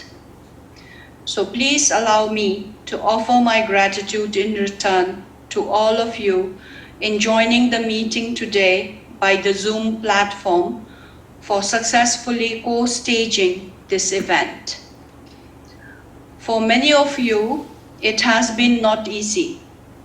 You have worked long and often inconvenient hours in small, often inconvenient space, isolated from each other, overcoming local challenges that are no doubt as varied as each of your personal environment and each of your individuals. You have my solidarity, respect, and deep thanks for making this arrangement work. It was critical that we met together over the last 8 days to discuss the pandemic and more profound threat to have faced humanity in the last century. Critical that we find a way to agree some common solution to the pandemic, and critical at the same time to address a greater number of technical, budgetary, administrative, legal issues relevant to international public health than any previous assembly have ever included in its program. As a result, we have achieved a lot. Previous speakers today have already identified a number of highlights, so I will not offer a competing list, but rather everything we have agreed to do together is important. For my part, I commit to working resolutely to help Bhutan play its part. As the President of the Assembly, I am very proud of the outcome of our discussion. I am proud of all of you for your many contributions to drafting resolutions and decisions, for negotiation undertaken late into the night in the days, weeks prior to the Assembly, and for your flexibility, patience, dedications, passion, as we talked through 3 virtual spaces over the course of the last 8 days. These instruments, agreed by you all on behalf of the government and the people you serve, will make the world a better, happier, and a healthier place. And I thank you sincerely.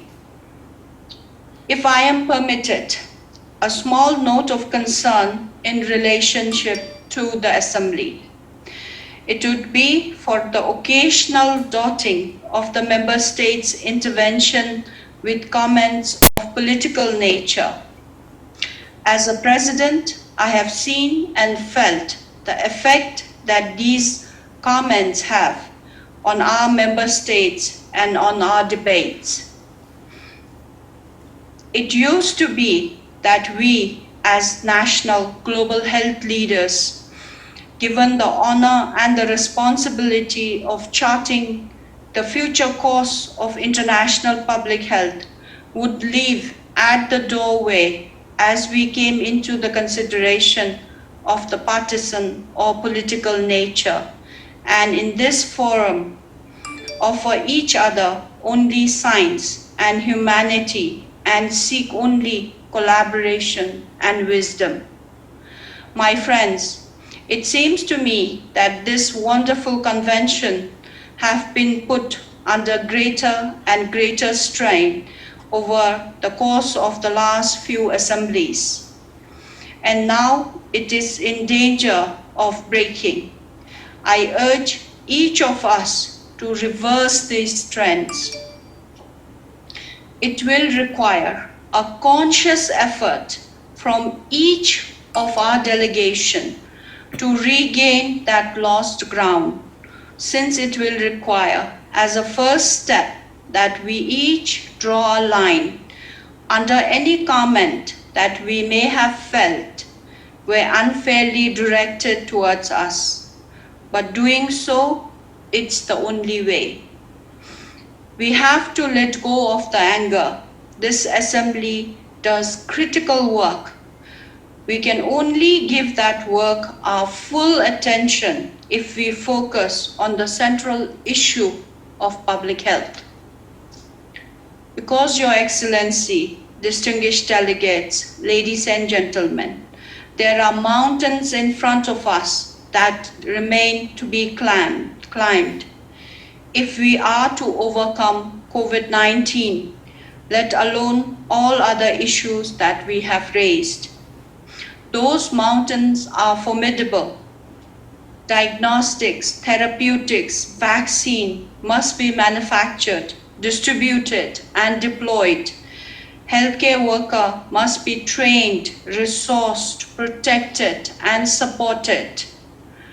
Billions of large and small conversations are needed with patients, with their families, citizens, staff, and private sector.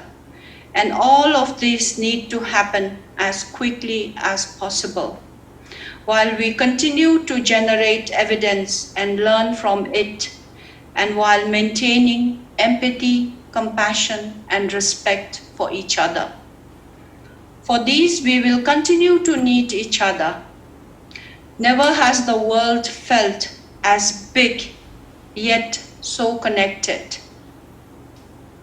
In that vein, I am personally grateful to so many individuals and groups for their help during the assembly. To my 5 vice presidents, Professor Benjamin, Mr. Ekman, Dr. Hanan, Mr. Tanel, and Dr. Amarilla, and to the chair of Committee A and Committee B, Adriana Amarilla, Dr. Ifani, as well as the vice chair and the rapporteur. Thank you all for your support in guiding the assembly. I would exceptionally like to recognize the 2 committee chair and the vice chair. Thank you for your wonderful interpretation, who do difficult job exceptionally well, making it possible for all of us to communicate seamlessly across 6 languages. I thank all the interpreters. Thank you to the WHO staff who have worked tirelessly here in Geneva to prepare for and support this assembly. Those staff includes the team in the governing bodies, legal, conference system, and the IT section. The job they do is not easy. I also thank the WHO regional and country office staff for the extraordinary effort they have made to assess our work. To my friends and colleagues in the health ministries, thank you again for your hard work and perseverance. I wish you courage and good fortune in the days ahead. Last but not the least, to Dr. Tedros, thank you for your unwavering leadership, your energy, and your positivity at the time of global crisis. I look forward with hope to the time when we are all possible for us to meet in person again, perhaps at the special session of the Assembly later in 2021.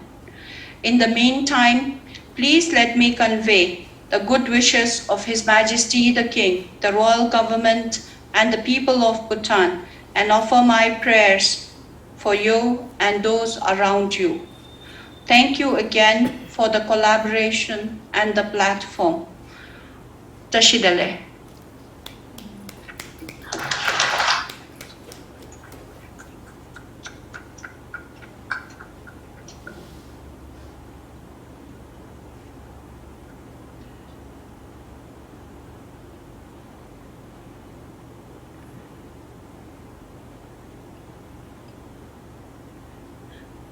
I now formally declare the 74th World Health Assembly closed.